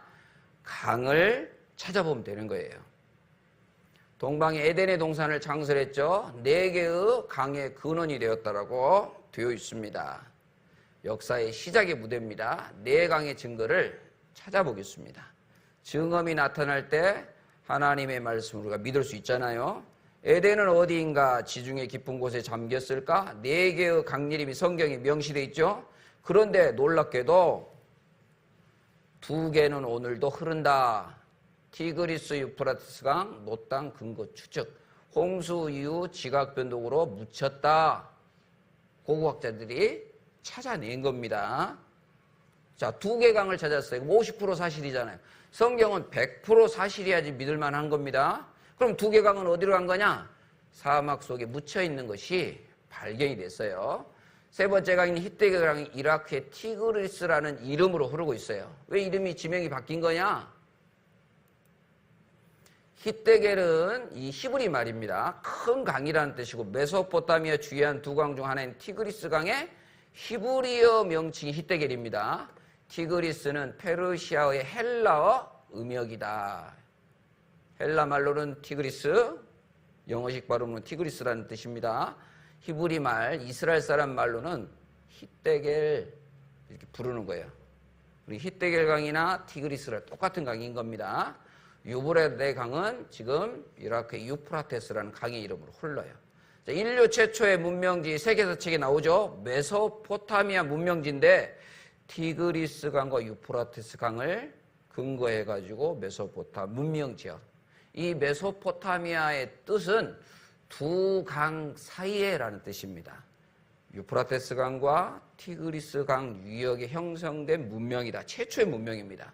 세계에서 차기 등장하는 메소포타미아 문명과 성경의 인류 최초의 사람이 살았던 에덴 동산이 일치하는 거예요. 일치예요. 일치. 에덴 동산은 메소포타미아에 있었다. 월간 과학책 92년 12월호에 실렸습니다. 실제. 지금 이라크의 티그리스 강이 흐르고 있고 유프라테스 강, 4번째 강인 유브라데 강이 흐르고 있습니다. 그러면 첫 번째, 두 번째는 어디로 갔냐? 사우디아라비아 네프두 사막 속에 이 강이 퇴적화돼서 묻혀 있습니다. 왜 묻혔냐? 생명나무와 선악을 알게 하는 나무를 두시고 선악을 알게 하는 나무의 실과를 하나님이 따먹지 말라고 명하셨는데 우리 인생들 하지 말라면 더 하잖아요. 따먹지 말라니까요. 따먹어버렸어요. 자, 남자가 먼저 따먹었을까요? 여자가 따먹었을까요? 여자예요, 여자. 우리 집안에서 기 못 피고 살고 계시는 우리 남편분도 기 좀 패야 돼 이럴 때는 여자가 먼저 따먹었어요. 요즘에는 여권 신청이 돼 있어서 실제 한자에도 보면 표의 문자잖아요. 한자가 에덴 동산 강이 4개 흘렀어요. 이게 밭전의 고어입니다. 밭전의 고어. 나중에 이 밭전이 입구변의 열십자. 이게 밭전이 된 거예요. 에덴 동산의 중앙에 2 나무 있었죠? 나무 목자 2구로 하면 수풀림자가 됩니다. 나무가 2개 있는데 그게 수풀이 돼? 에덴 동산을 나타내고 있는 거예요. 그 밑에다가 볼 시자를 쓰면 이게 금지할 금자가 됩니다. 보여주시고 선악을 알게 하는 나무의 실과 따먹지 말라고 금지하셨어요. 이게 금지할 금자입니다. 금지하셨는데 남자가 따먹었어요? 여자가 따먹었어요? 밑에 계집 여자를 쓰면 놀랍게도 이게 탐낼 람자가 됩니다. 람자. 여자가 보고 선악을 알게 한 실과 나무를 따먹고 남편에도 줬어요. 안 먹어야 되는데 당신도 잡숴봐. 나만 줄 수 없어. 그 아담이 하와를 사랑했나 봐요. 같이 먹었어요. 너 죽고 나 죽자 해가지고. 여자가 먼저 탐내서 따먹어서 이 탐낼 남자가 됩니다. 따먹고 어땠어요? 자기들의 눈이 자기들의 몸이 벗은 줄 알고 무화과 나무 잎을 입혀서 옷을 입었습니다. 그래서 한자에 옷 의변에 과일 과자를 쓰면 이게 벗을나가 됩니다. 벗을나. 나체할 때 옷하고 과일하고 무슨 상관이 있습니까? 선악과를 따먹고 자기들의 몸이 벗은 줄 알고 무화과 나무 잎을 해서 옷을 입었다. 들어있는 겁니다. 실제. 자, 퇴적화된 그 강. 인간이 범죄함으로써 강이 땅속에 묻혀버리게 된 겁니다. 에스겔 성경 31장에는 지하에 묻혔다고 표현되어 있습니다. 아라비아도 옛날엔 비오겠다. 동아일보 93년 신문에 미국 인공위성이 최고 6천년 전에 거대한 수로 강을 발견해낸 겁니다. 이 네푸드 사막 속에 6천년 전에 퇴적화된 거대한 강 줄기를 발견해낸 거예요. 에덴 동산은 지금의 페르시아만 미국 미시시피 대학교 조사단이 잃어버린 강 비손 흔적을 그 사막 속에서 발굴해낸 겁니다. 87년 경향신문입니다. 이란 사막 속에 기욤강이 묻혀 있습니다. 오늘날은 사막지대지만 그 옛날에는 수풀이 무성했던 에덴 동산의 터인 겁니다. 에덴 동산의 강을 발견했다. 전 나사 과학자 인공위성 사진 분석을 통해 확인했습니다. 사막에 감춰진 고대강, 여기는 일찍이 식물이 무성했던 땅이었다. 사막 속에 거대한 강 줄기가 발견이 된 겁니다. 내셔널 지오그래피 과학자들이 기고에서 찍어서 올린 겁니다. 87년 경향신문 중동 지역 성서 고고학 발굴 자료 활발한데 에덴 동산은 지금의 페르시아만 미국 미시시피 대학교 조사단이 잃어버린 강 비손 흔적을 발굴해 냈습니다. 에스겔 31장 18절 같이 읽어보겠습니다. 네가 에덴 나무와 함께 지하에 내려갈 것이요 땅 속에 묻힐 것이 예언되어 있는 겁니다. 묻혀서 뭐가 됐냐? 그 영화롭고 광대한 나무들이 오늘날 석유가 돼서 나오는 겁니다. 에덴 동산의 동물과 식물은 땅 속에서 어떻게 되었는가? 높은 고온 고압 상태에서 화학적인 반응에 의해서 석유가 만들어지고 분출이 되는 거예요. 에덴 동산은 오늘날 중동 지역인데 전 세계 석유의 70%가 여러분들 30년부터 채굴 해가지고 거의 7, 80년대까지 70%가 이 중동에서 나왔습니다. 지금도 오페크 산유국은 이 중동이 꽉 쥐고 있습니다. 우리나라도 이 중동 석유를 사서 쓰고 있어요. 에덴 동산 옛 자리이기 때문에 많은 석유가 이곳에서 나오는 거예요. 우리나라 지금 뭐 석유가 뭐 1,600원, 뭐 1,700원, 1,500원, 뭐 1,200원 할 때도 있었죠. 이 나라 석유값 얼마일 것 같아요, 여러분들? 이라크의 석유값 한번 알아보겠습니다. 한 방울 안 나는 우리나라에서는 기름 1리터에 1,200원 정도. 그러나 원유 생산국인 이 나라에서는 기름 1리터에 우리 돈 10원입니다. 얼마라고요? 길을 걷다가 10원짜리 떨어지면 주어야 안 줘요? 요즘에는 보이지도 않아요. 작아서. 우리 마시는 물보다 더 싸다는 겁니다. 빨대 꽂으면 나오는 곳이 이라크 땅이에요. 그래서 그 석유 빼앗기 위해서 미국이 전쟁 일으켰잖아요. 이라크 전쟁. 성서 속 에덴 동산은 바로 이곳이다. 오늘날 이라크 중동 지역을 말하고 있습니다. 그 올라크 사우디아라비아 사막 위에 이게 나무가 돌처럼 단단히 굳어진 규화목 화석이 질비하게 있는 거예요. 사막 위에 이런 나무 화석이 질비하게 있다면 땅 속에는, 모래 속에는 얼마나 많은 광대한 나무들이 묻혔을까요? 거기에 살고 있는 짐승들 묻혔을까요? 그것이 고온 고압 상태에서 석유가 돼서 분출하는 겁니다. 인류 최초 문명 무너진다. 2003년 신문입니다. 에덴 동산, 바벨탑, 노아의 무대 등 이라크는 유적 1만 곳이 존재한다고 되어 있습니다. 조선일보 2003년도 신문에 미국의 에덴 동산 복원 나선다. 재건 비용 1억 달러를 책정해서 오늘날 이라크 지역, 성서 속의 에덴 동산 추정 지역인 이 지역을 복원한다고 되어 있어요. 사실이라는 겁니다. 인류는 한 여자로부터 왔다고 미국의 윌슨 교수팀이 DNA 분석을 통해서 얘기해 놓고 있습니다. 미토코리아 유전인자 모녀 간에만 내린 것이 밝혀졌어요. 또 아담도 실제로 있었다고 밝혀지고 있습니다.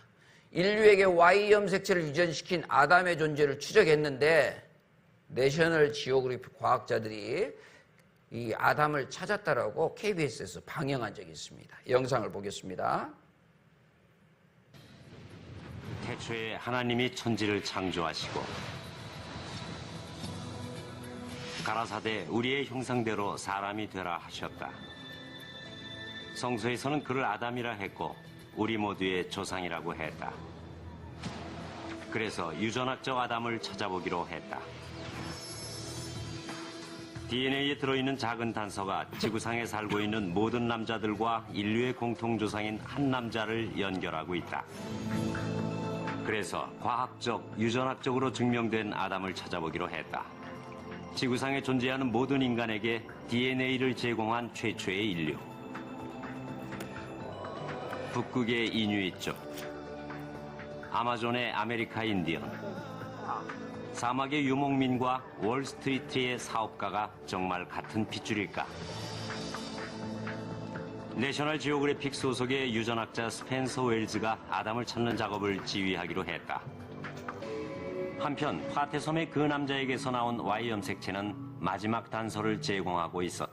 전 세계 남자 수천 명의 종족들의 피를 뽑아가지고 그 피 속에 공통 분모가 존재해야 되잖아요. 놀랍게도 이 Y 염색체의 공통 분모가 다 있는 거예요. 그래서 한 조상, 아담의 혈통으로 한 혈통에서 나온 것이 밝혀진 겁니다.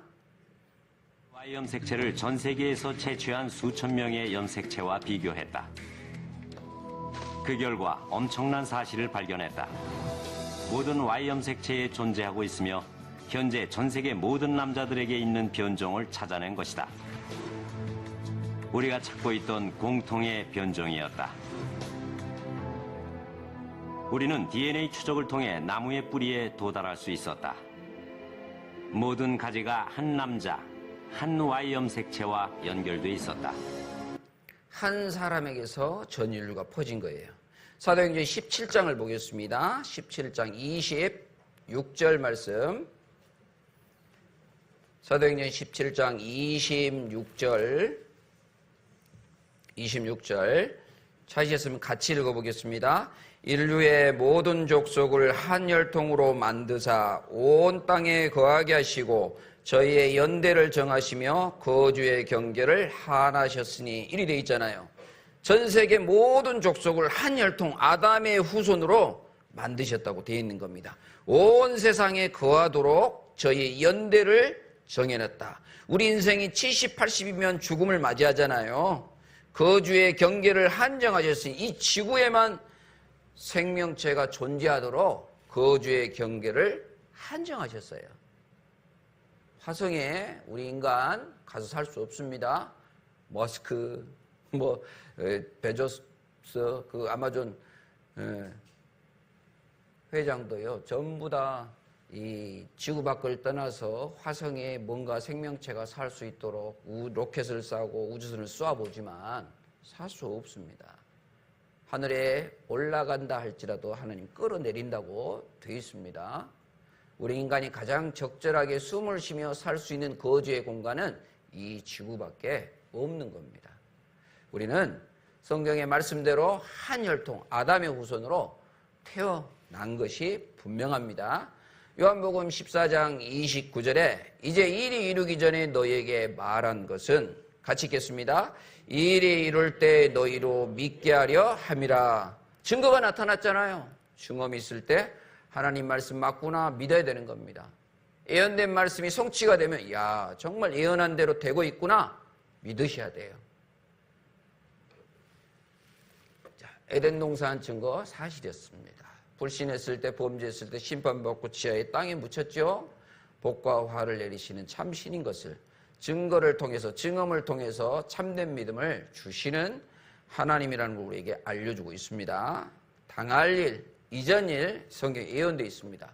복을 내리고 화를 내리는 내용이 성경에 예언되어 있습니다. 기록되어 있습니다. 자, 과거 역사적 증거, 이전 일이 성경에 기록되어 있어요. 당할 일도 성경에 기록되어 있습니다. 옛날 세상이 물로 심판받고 멸망당한 내용이 창세기 6장에 기록되어 있습니다. 창세기 6장을 한번 찾아보겠습니다. 옛날 세상이 물로 멸망당한 사건이 넉 장에 걸쳐서 기록이 되어 있고 우리에게 교훈으로 남겨놓고 있습니다. 창세기 6장 5절. 창세기 6장 5절. 여호와께서 사람의 죄악이 세상의 관영함과 그 마음의 생각의 모든 계획이 항상 악할 뿐임을 보시고 땅에 사람 지으셨음을 한탄하사 마음에 근심하시고 가라사대 나의 창조한 사람을 내가 지면에서 쓸어버리되. 어떻게 쓸어요? 싹 쓸어버린다는 거예요. 싹쓸이가 여기서 나왔나 봐. 여러분들. 뭐 때문에 하나님이 한탄하고 근심하셨냐? 지음받은 인생들의 죄가, 그 생각이 항상 악했기 때문에 하나님이 한탄하시고 근심하셨어요. 그들에게 죄로부터 돌이킬 수 있는 기간을 120년을 줬습니다. 짧은 기간이 아닙니다. 넉넉하게 돌이켜서 하나님 앞에 죄를 회개하고 구원받을 수 있는 기회를 준 거예요. 옛날 세상 사람들도. 그러나 돌이키질 않았습니다. 누구만? 노아와 그 8식구, 노아의 식구들만 하나님 앞에 돌이키고 구원받습니다. 8절. 그러나 노아는 여호와께 은혜를 입었더라. 노아의 사적은 이러하니라. 노아는 의인이요 당세의 완전한 자라. 그가 하나님과 동행하였으며 그가 세 아들을 낳았으니 셈과 함과 야벳이라. 나중에 이 셈, 함, 야벳이, 셈은 우리 황인종 조상이 됩니다. 함은 흑인종의 조상이 되고 야벳은 백인종의 조상이 돼요. 세계서책에 나옵니다. 세계 3대 종족, 셈족, 함족, 야벳족. 때에 온 땅이 하나님 앞에 회개하여 강포가 땅에 충만한지라. 13절. 하나님이 노아에게 이르시되 모든 혈육 있는 자의 강포가 땅에 가득함으로 그 끝날이 내 앞에 이르렀으니 내가 그들을 땅과 함께 멸하리라. 너는 잣나무로 너를 위하여 방주를 짓되 그 안에 칸들을 막고 역정으로 그 안팎에 지라라. 잣나무 반듯반듯하잖아요. 배를 만들기 아주 좋은 목재고 물에 뜨게 해줬습니다. 썩질도 않아요. 그 방주의 제도는 이러하니 장이 300규빗, 광이 50규빗, 고가 30규빗이며 이 규빗은 손끝에서부터 팔꿈치까지 길이를 말합니다. 성인 약 45cm에서 50cm 되는 거예요. 그래서 1규빗, 300규빗 하면 약 145에서 150m 되는 길이의 방주배를 만들도록 명령하신 겁니다. 너비가 25m, 높이가 15m 방주배를 만들도록 명령하셨어요. 창세기 7장 11절. 노아 600세 되던 해 2월고 그달 17일이라. 그날에 큰 기품의 샘들이 터지며 하늘의 창들이 열려. 12절은 같이 읽겠습니다. 40주야를 비가 땅에 쏟아졌더라. 40일 동안 비가 내려서 하나님이 홍수로 인류를 멸망시켰다는 내용이 기록되어 있는데 600살 때 홍수가 발생했다고 되어 있어요. 600살은 적은 나이가 아니잖아요. 성경을 처음 배워보시는 분은 성 딱 떴습니다. 그러면 그렇지 어떻게 사람이 600살 살아? 여러분들 우리가 살고 있는 세상에 600살 살아는 사람 없지만 옛날 세상 사람들은요 오래 살았어요. 가장 오래 산 사람은 무두셀라입니다. 969세를 삽니다. 오래 살았죠. 우리가 살고 있는 환경 조건과 옛날 환경 조건은 완전히 달랐습니다. 일단 증거를 보여주도록 하겠습니다. 19절. 물이 땅에 더욱 장이래 몇 천하의 높은 산이 다 덮였더니 물이 불어서 15규빗이 오르며 산들이 덮인지라. 땅 위에 움직이는 생물이 다 죽었으니 곧 새와 육축과 들짐승과 땅에 기는 모든 것과 모든 사람이라. 그러면 생물들이 다 멸종한 거냐? 아닙니다. 생물들을 유전하기 위해서 한 쌍씩 방주에 태우도록 명령하셨어요. 그래서 방주 안에는 짐승들이 한 쌍씩 탔고 노아의 8식구가 타자 방주문이 닫힌 겁니다. 그리고 나머지 남아있는 사람들과 회개치 않은 사람들과 짐승들을 싹 하나님이 쓸어버신 겁니다. 24절에 물이 150일에 땅에 창이라 있더라. 5자리잖아요. 그렇죠?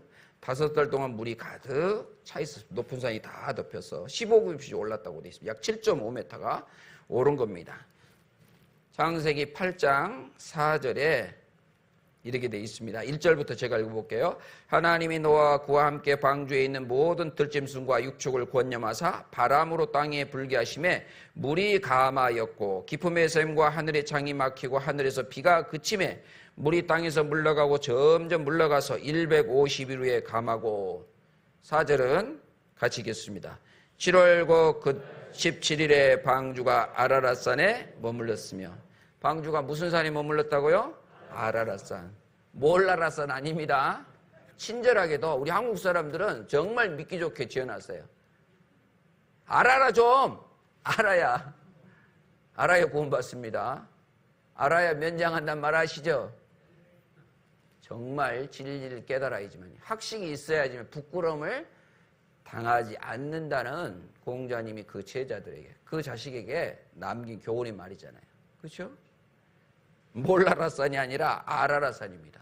그러면 이게 사실이라면 아라랏산에 방주가 있어야 될까요? 없어야 될까요? 있어야 됩니다. 실제 찾아보니까 그 아라랏산에 방주가 있는 것이 밝혀졌습니다. 노아는 여호와께 은혜를 입었다고 되어 있습니다. 방주에 짐승 한 쌍씩 태우도록 명령하셨어요. 베드로후서 3장에는 그때 세상은 물의 넘침으로 멸망했다. 옛날 세상은 물심판 받았다고 되어 있습니다. 그리고 앞으로 우리 세상 불사르기 위하여 간소하신 바 됐다. 앞으로 미래는요 불심판이라고 경고해 놓고 있습니다. 옛날 세상 불심판, 역사적 증거를 찾아보면 믿을 수 있겠죠. 현재 세상 불심판 예언이 성취된다면 그대로 믿을 수 있을 겁니다. 방주가 아라랏 산에 머물렀다고 되어 있습니다. 자, 홍수에 관한 이 4가지 의문들을 정리해 봤어요. 첫 번째, 지구를 덮었던 그 많은 물 어디로 갔느냐? 40일 동안 어떻게 비가 올 수 있었느냐? 홍수 전 사람들은 어떻게 오래 살 수 있었느냐? 방주 안에 지상의 동물들이 한 쌍씩 들어가는 것이 가능했느냐? 5번째로 방주가 아라랏산에 있느냐입니다. 자, 먼저 방주가 있는 것부터 한번 찾아보겠습니다. 성서성 노아의 방주 다동고 95년 소년 동아일보에 실렸습니다. 터키 아라랏산이 실제 존재하고 산봉우리 호수 가장제 얼음에 파묻혀 있는 것이 러시아 공군계에서 목격이 됐습니다. 실제 고등학교 사회과학 부도가 있다면 집에 가서 확인해 보세요. 터키 북동부에 5,165m 높이를 자랑하는 아라랏산이 실제 이렇게 존재합니다. 아라랏산. 중요한 건 지명이 일치하는 게 중요한 게 아니라 그곳에 방주가 있어야 되잖아요. 노아의 방주 아라랏산 얼음 속에 있다. 나사 인공위성 사진 분석을 통해 확인했습니다. 노아의 방주는 실제로 있었다. 확생과학지에 실렸어요. 노아의 방주 조각을 잘라서 가지고 내려온 사람도 있습니다. 페르난디 나바라라고 하는 프랑스 탐험가가 실제 아라랏산에 등반해가지고 조각을 잘라왔어요. 1955년 7월 달에 프랑스의 탐험가 페르난디 나바라라는 사람이 실제 이렇게 방주를 잘라가지고 내려왔습니다. 그리고 스페인의 마드리드 임업연구소에 나무의 색깔과 밀도를 기준으로 놀랍게도 홍수 전에 연대인 5,000년 전에 목재인 것이 판명이 됐다고 되어 있습니다. 방주 실내 사진은 2009년도에 홍콩, 네덜란드 이 탐험대들이 실제 들어가서 촬영을 해냈습니다.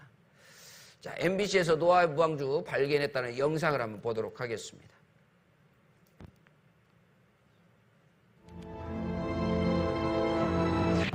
그렇다면 대홍수를 피하기 위한 노아의 방주도 있는 것일까? 있다면 어디에 있는 것일까? 노아의 방주가 있었다면 어디에 있었는지 추정할 수 있는 그 한 가지 단서는 바로 성경 속에 있다. 성경의 창세기 8장 4절에는 그리하여 7째 달 11의 날에 방주가 아라랏산 위에 내려앉았다라고 되어 있는데, 즉 노아의 방주가 아라랏산에 있다고 그 장소를 말하고 있는 것이다. 그런데 성경 속에 등장하는 아라랏산과 같은 지명의 산이 현재도 남아있다. 그곳은 바로 터키의 아라랏산이다.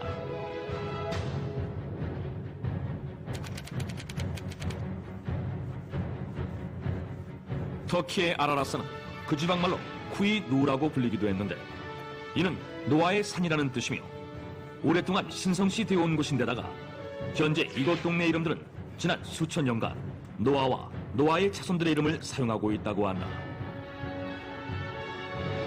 뿐만 아니라 이 아라랏산에는 바다에서만 볼 수 있는 어패류의 화석과 소금 등 대홍수가 있었음을 증명하는 흔적들이 발견되기도 했다. 1916년 여름 러시아 제3코커서스 항공 공대대 로스코비카 중위는 새 비행기를 시험하느라 터키의 동부 지역과 아르메니아 지역 사이에 있는 아라랏산 근처를 비행하고 있었다. 그런데 어딨다? 중위는 비행 도중 산 정상에 있는 호수에서 놀라운 것을 발견했다. 그것은 바로 거대한 배였다. 로스코비카 중위의 보고를 받은 러시아의 황제 니콜라이 2세는 탐험대를 보내 직접 확인하게 했는데 탐험대 역시 로스코비카 중위가 배를 발견했던 장소에서 빙하 속에 묻힌 거대한 배를 발견한다. 그 배는 120m가 넘는 길이었고 배 안에는 높이 5m 정도의 칸막이가 몇백 개나 있었다. 어떤 방은 아주 크고 천장이 높았으며 어떤 방은 바구니가 겹겹이 줄지어 있기도 했다. 탐험대원들은 흥분하지 않을 수 없었다. 이 배가 바로 노아의 방주라고 생각했기 때문이다. 그런데 놀라운 일이 벌어진다. 1955년 노아의 방주를 찾아 아라랏산을 찾아온 프랑스의 폭파 전문가인 페르낭 나바라와 그의 아들 라파엘이 산 정상의 빙하 속에서 방주의 파편으로 여겨지는 나무 조각을 발견한 것이다. 그들의 발견 과정은 고스란히 실제 영상으로 남겨져 공개됐는데 이렇게 되자 그들이 발견한 것이 실제 노아의 방주 파편인지에 대한 여부에 관심이 모아졌다. 그리고 얼마 후 발견된 나무 조각의 생성년들을 분석했는데 놀랍게도 약 5,000년 전의 것으로 밝혀졌다. 이것은 노아의 방주가 만들어졌을 것으로 추정되는 시기와 일치하는 것이었다. 그 후 터키의 아라랏산은 세계적인 주목을 받는다. 수많은 탐사대원들이 아라랏산을 찾게 되었으며 2009년 10월 홍콩에 위치한 기독교 영화 제작사인 터키의 과학자들로 구성된 탐사대가 터키의 아라랏산 탐사를 시작하게 된다. Guys, look over there. 그들이 아라랏산 해발 4,000m 지점에서 발견한 것은 거대한 목재 구조물이었는데 눈과 화산재 아래에 묻혀 있었던 이 목재 구조물을 이란에서 탄소연대 측정을 한 결과 기원전 2,800년의 것으로 확인됐다. 탐사팀은 이 측정 결과를 근거로 이 목재 구조물이 노아의 방주로 추정된다고 공식 발표하기에 이른다. 노아의 방주가 실제 아라랏산에서 발굴이 된 겁니다. 실내 사진입니다.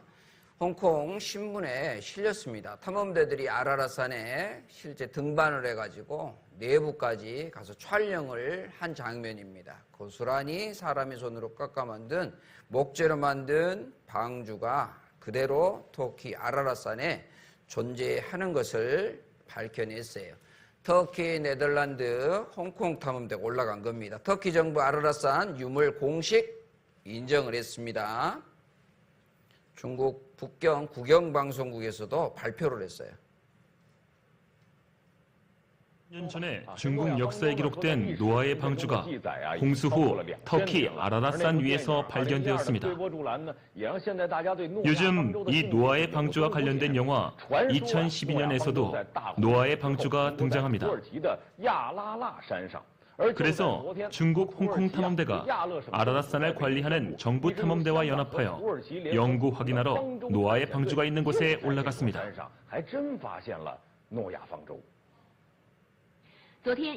홍콩 탐험대와 터키 정부가 공동으로 북경에서 탐험 결과를 발표했습니다. 터키 아라랏산에 노아의 방주가 있는 것을 네덜란드 전문가가 확인했습니다. 실제 전문가들이 탐험가들이 올라가서 확인하고 뉴스에 보도했습니다. 두 번째, 방주의 크기가 지상의 동물들 한 쌍씩 다 태울 수 있는 크기였냐?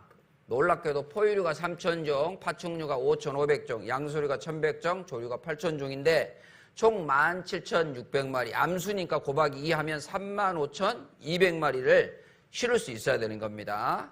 그런데 되게 큰 코끼리같이 큰 동물도 있잖아요. 강아지가 적은 것도 있고. 평균적으로 양의 크기로 봤을 때 125,280마리 크기의 용적이면 되는 겁니다. 이것은 방주 3분의 1에도 못 미치는 양이다. 들어갈 수도 충분히 남았다라고 말하고 있는 거예요. 길이가 약 150m, 높이가 15m, 너비가 25m. 미국의 미식 축구장보다 더 큰 14,000톤 초도행 상선에 맞는 크기인 겁니다. 미국의 켄터키 주에 가면 실제 실물 크기를 만들어놨어요. 못 믿겠거든요. 돈 좀 들여서 갔다 와 보시기 바랍니다. 실감나게 만들어놨습니다. 지구동물 세배 수용을 입증했다. 지구동물 세배 수용 입증, 농구장의 승무의 크기 14,000톤 초대형 선박이었다. 실제 충분히 타고도 남을 크기라는 겁니다. 사람들이 어떻게 600살, 900살 어떻게 오래 살 수 있었느냐? 오늘날하고 사는 환경 조건이 달랐던 겁니다. 홍수전에는 하늘에 물층이 존재해서 태양으로부터 날아온 해로운 고주파 방사선을 완벽하게 차단했어요. 감마선, X선, 자외선, 방사선, 안 좋은 것은 다 차단하고 좋은 것은, 유익한 것은 받아들였습니다. 이 물층이 존재함으로 오래 살 수 있었던 거예요. 그래서 인간 수명 900살 가능했다. 신문의 한국과학기술원 노희천 교수가 연구해서 발표하고 있는 겁니다. 홍수 전에 하늘에 물층이 존재했기 때문에 햇빛 속 생물의 해로운 고주파 방사선을 완벽하게 차단했다는 거예요. 적당한 온도 햇빛번에 지구 전체 온난한 기후였기 때문에 가능했다고 말하는 겁니다. 오래 살고 싶으세요? 집에다가 물을 둘러보세요. 600살 살 수 있습니다. 단점이 있어요. 집을 나가면 안 돼요. 효과가 떨어집니다. 여러분들, 인간이 범죄함으로, 우리 조상이 범죄함으로 인간의 수명이 급격하게 오늘 70, 80이 되게 된 겁니다. 거대 화석이 인간 수명 900살 가능했다는 것을 알려주고 있는 겁니다. 대기권이 투명 수막으로 지구를 보호, 적도 극점의 해로운 모두 온화한 기후, 해로운 방사선도 차단했다. 바다 가제가 1.2m, 잠자리가 1m 되는 이런 잠자리 화석이 발견되고 있어요. 이상적인 지구 환경으로 길이가 1m 정도로 자란 잠자리 화석이라고 되어 있잖아요. 이 잠자리 화석입니다. 거대 잠자리 메가네리우스 날개폭이 1m 이른다. 소가야 9m, 10m 이릅니다. 소 등뼈 보세요. 이거 등뼈. 어마어마하잖아요. 티라노사우루스 이 공룡의 크기입니다. 약 30m. 이런 공룡. 고성에 가면 공룡 박물관 있잖아요. 가보세요. 실물 크기 이렇게 만들어놨습니다. 바퀴벌레가 30cm, 나비가 56cm, 잠자리가 1m, 소라가 1.5m, 새우가 2m, 악어가 15m, 소가 9m라고 되어 있습니다. 여러분들 30cm 바퀴벌레가 싱크대 위로 기어간다고 생각해 보세요. 끔찍하죠. 메모두 호박, 오늘날 환경만 좋고 어때요? 하우스에서 키우면 이렇게 큽니다. 282kg짜리. 미국은 매년마다 슈퍼 호박 선발 대회를 해요. 이렇게 호박이 커요. 환경만 좋으면요, 애기 머리통만한 사과입니다. 잉어 보세요. 잡혔어요. 이게 1년 만에 뚝딱 이렇게 컸을까요? 오랜 세월 동안. 보세요. 신안 앞바다에서 가오리가 잡혔습니다. 트럭만큼 큰 가오리. 보세요. 비단 이겁니다. 크지요? 이거 보세요. 이건 재수없는 잉어. 이번에 50살 때 와서 잡았는데 풀어줬다가 60살 때 10년 후에 다시 잡혔어요. 국민일보에 30cm 되는 바퀴벌레 화석이 전시됐습니다. 태고의 세계는 거인족의 세계다. 짐승이나 곤충만 큰 게 아니라 사람도 컸어요. 50cm 되는 발자국 화석을 발견해냈습니다. 이집트에서 1.2m 허백지뼈가 발견이 됐어요. 과거 지구상에 거인들이 있었다. 120cm 크기 사람 대퇴골이 발견됐습니다. 이탈리아 석탄 광산에서 3.3m 되는 거인의 유골이 발굴이 됐어요. 아프리카에서 발견된 1m에 육박하는 발자국 화석입니다. 아일랜드 3.5m에 육박하는 거인의 유골이 발견이 됐어요. 아프리카에서 이 머리통 보세요. 이 거인의 뼈를요 발굴해내고 있습니다. 인도 비마에서 50cm 되는 사람 발자국이 그대로 찍혀 있어요. 보세요. 영락 없잖아요. 인간 수명 900살 가능했다. 이론적인 것만 가능한 게 아니라 화석이 그걸 증거해주고 있는 거예요. 홍수에 물층이 사라지니까 어떻게 되냐? 홍수 위에 인간 수명이 급격하게 줄어들게 된 겁니다. 아담도 930살, 노아도 950살 이렇게 살았는데 홍수의 물층이 사라짐과 동시에 오늘날 70, 80이 된 거예요. 자, 네 번째, 전 세계적 대홍수였는가? 노아 홍수 관련서들이 전 세계적으로 약 300가지가 넘습니다. 근데 그 내용이 줄거리가 똑같아요. 성경하고 아주 유사합니다. 홍수에 관한 세계의 설화들, 북미에 59개, 중남미에 64개, 아시아에 23개, 호주에 37, 중동에 17, 유럽에 31가지, 수백 가지 이런 홍수 설화들이요. 성경에 말씀하고 있는 내용과 줄거리가 일치합니다. 그리스 사람들은 사람의 폐역으로 노아의 가족의 온 세상이 물로 덮였다. 똑같죠? 하와이 사람들은 누라는 노인과 가족이 살아남았다. 노아가 누로 바뀐 겁니다. 아즈텍 사람들은 노타와 그 부인에게 배를 만들겠다. 노아가 노타로 바뀐 겁니다. 피지 사람들은 성난시는 검은 구름을 모아 비를 내렸다. 자, 안전한 방주 배가 있었고 살아남은 사람이 있었다. 사람들의 폐역한 모습을 신께서 물로 심판했다. 신은 경건한 사람을 택해 인류를 구원했다. 공통적인 내용이 성경과 일치하고 있습니다. 이건 백방규륜 비결이라고 하는 길한 것과 흉한 것을 점치는 비법의 책입니다. 음양문이라는 제1편에 노아 홍수 사건이 그대로 기록이 돼 있어요. 차는 태고의 비유계라 인 홍수 몰세하야 나아가 조 방주하야 생활타 1가 8구. 태고 쪽에는 없었던 괴다. 홍수로 인해서 세상이 멸망당할 때 노아가 방주를 만들어서 8명의 식구를 살렸다는 내용이 여기 기록되어 있는 겁니다. 자, 시베리아 메머드 발굴 지도. 이 빨간 곳이 전부 다 메머드. 코끼리의 조상이 메머드잖아요. 그 메머드가 발굴된 지도입니다. 그런데 이 발굴된 메머드가 몇 마리냐? 500마리도 아닙니다. 5만 마리도 아니에요. 여러분들 50만 마리가 묻혀 있는 게 아니에요. 500만 마리가 이 시베리아 동토에 묻혀 있습니다. 썩지도 않고 얼려 있어요. 갖가지 화석 대홍수를 입증해 주는데 맘모스 때 500만 마리 나오죠? 500만 마리 한꺼번에 땅속에 파묻혀 있는 것이 발굴이 됐어요. 다른 가설로는 설명이 안 되는 겁니다. 홍수가 아니고서는 이런 증거가 남아있을 수 없는 거예요. 자, 천하의 높은 산을 다 덮는 홍수였는가? 천하를 다 덮는 홍수였다는 거예요. 창세기 7장 19절 같이 읽어보겠습니다. 물이 땅에 더욱 창이라며 천하의 높은 산이 다 덮였더니. 여러분들 묻겠습니다. 배는 산에가 있어야 돼요? 바닷가에 있어야 돼요? 바다에 있어야 되잖아요. 그런데 5160m 높은 4800m 지점 아라랏 산에 백두산의 2배나 높은 그 산에 방주 배가 있잖아요. 하나님이 하시는 일입니다. 뭐 기중기를 갖다가 올려놓을 수 있어요? 그럴 수 없어요. 3000m 위로는 수목이 자랄 수가 없습니다. 그런데 놀랍게도 4800m 지점에 방주가 얼음 속에 묻혀 있는 것이 발굴이 된 거예요. 여러분들 염전은 바닷가에 있어야 돼요? 산속에 있어야 돼요? 바다에 있어야 되잖아요. 그런데 높은 3000m, 4000m 높은 산 정상에 염전이 있는 거예요. 그 옛날 바닷물이 덮였다는 거예요. 바다에 있었던 그 지층이 올라갔다는 것을 알려주고 계시는 겁니다. 여러분들 물고기 조개 바닷가에 있어야 될까요? 산속에 있어야 될까요? 바다에 있어야 되잖아요. 근데 놀랍게도 3000m, 4000m, 8000m 높은 산의 지층 속에 물고기 화석, 조개 화석이 발굴이 되고 있어요. 히말라야 산맥의 샌드위치, 세계에서 제일 높은 산입니다. 8000m나 높은 이 지층에서 해저 밖에는 살지 않았던 조개 화석이 발굴이 되고 있어요.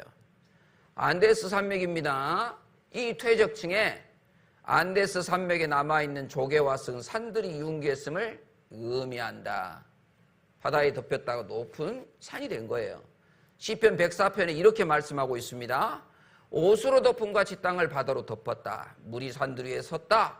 주의 견책을 인하여 도망하며 주의 우레소리를 빨리 가서 주의 정하신 곳에 이르렀고 산은 오르고 골짜기는 내려갔나이다. 물을 처리하기 위해서는요, 지층에 변동이 있어야 되잖아요. 높은 곳은 더 높게, 낮은 곳은 더 낮게. 주께서 물의 경계를 정하여 넘치지 못하게 하시며 다시 돌아와 땅을 덮지 못하게 하셨다. 2600년 전 시편 기자는 노홍수 사건을 그대로 묘사해서 받아 기록해 놓고 계시는 겁니다.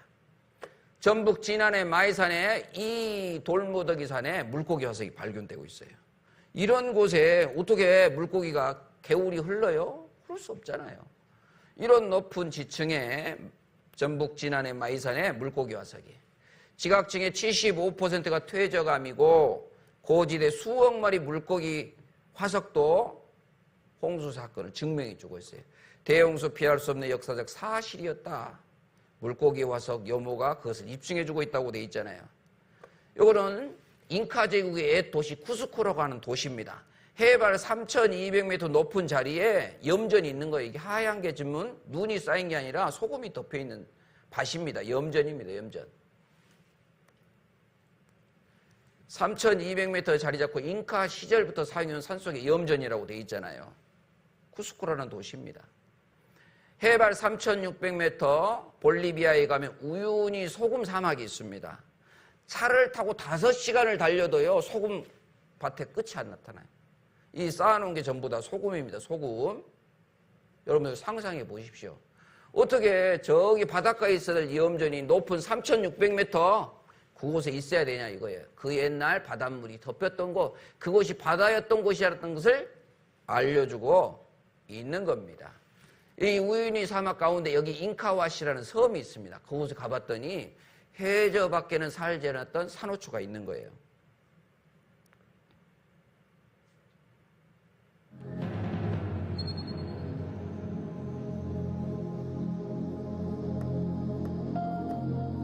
해발 3,650m의 알티플라노 우유니.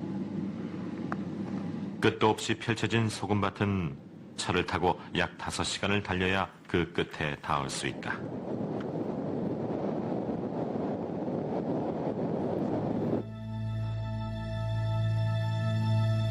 바다와 한참 떨어진 고원 한가운데 어떻게 이런 소금 사막이 생겨났을까?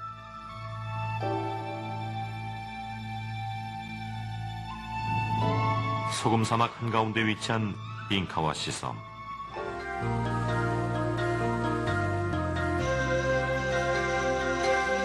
그것은 산호다. 산호 모양 그대로 화석이 돼버린 산호섬. 이곳이 바다였다는 증거다. 그 옛날 바다가 덮쳤던 홍수 때의 증거가 그대로 남아있는 겁니다. 자, 그리고 지구를 다 덮었던 물 15규빗이 올라서 높은 산에 봉우리까지 다 잠겼다고 되어 있습니다.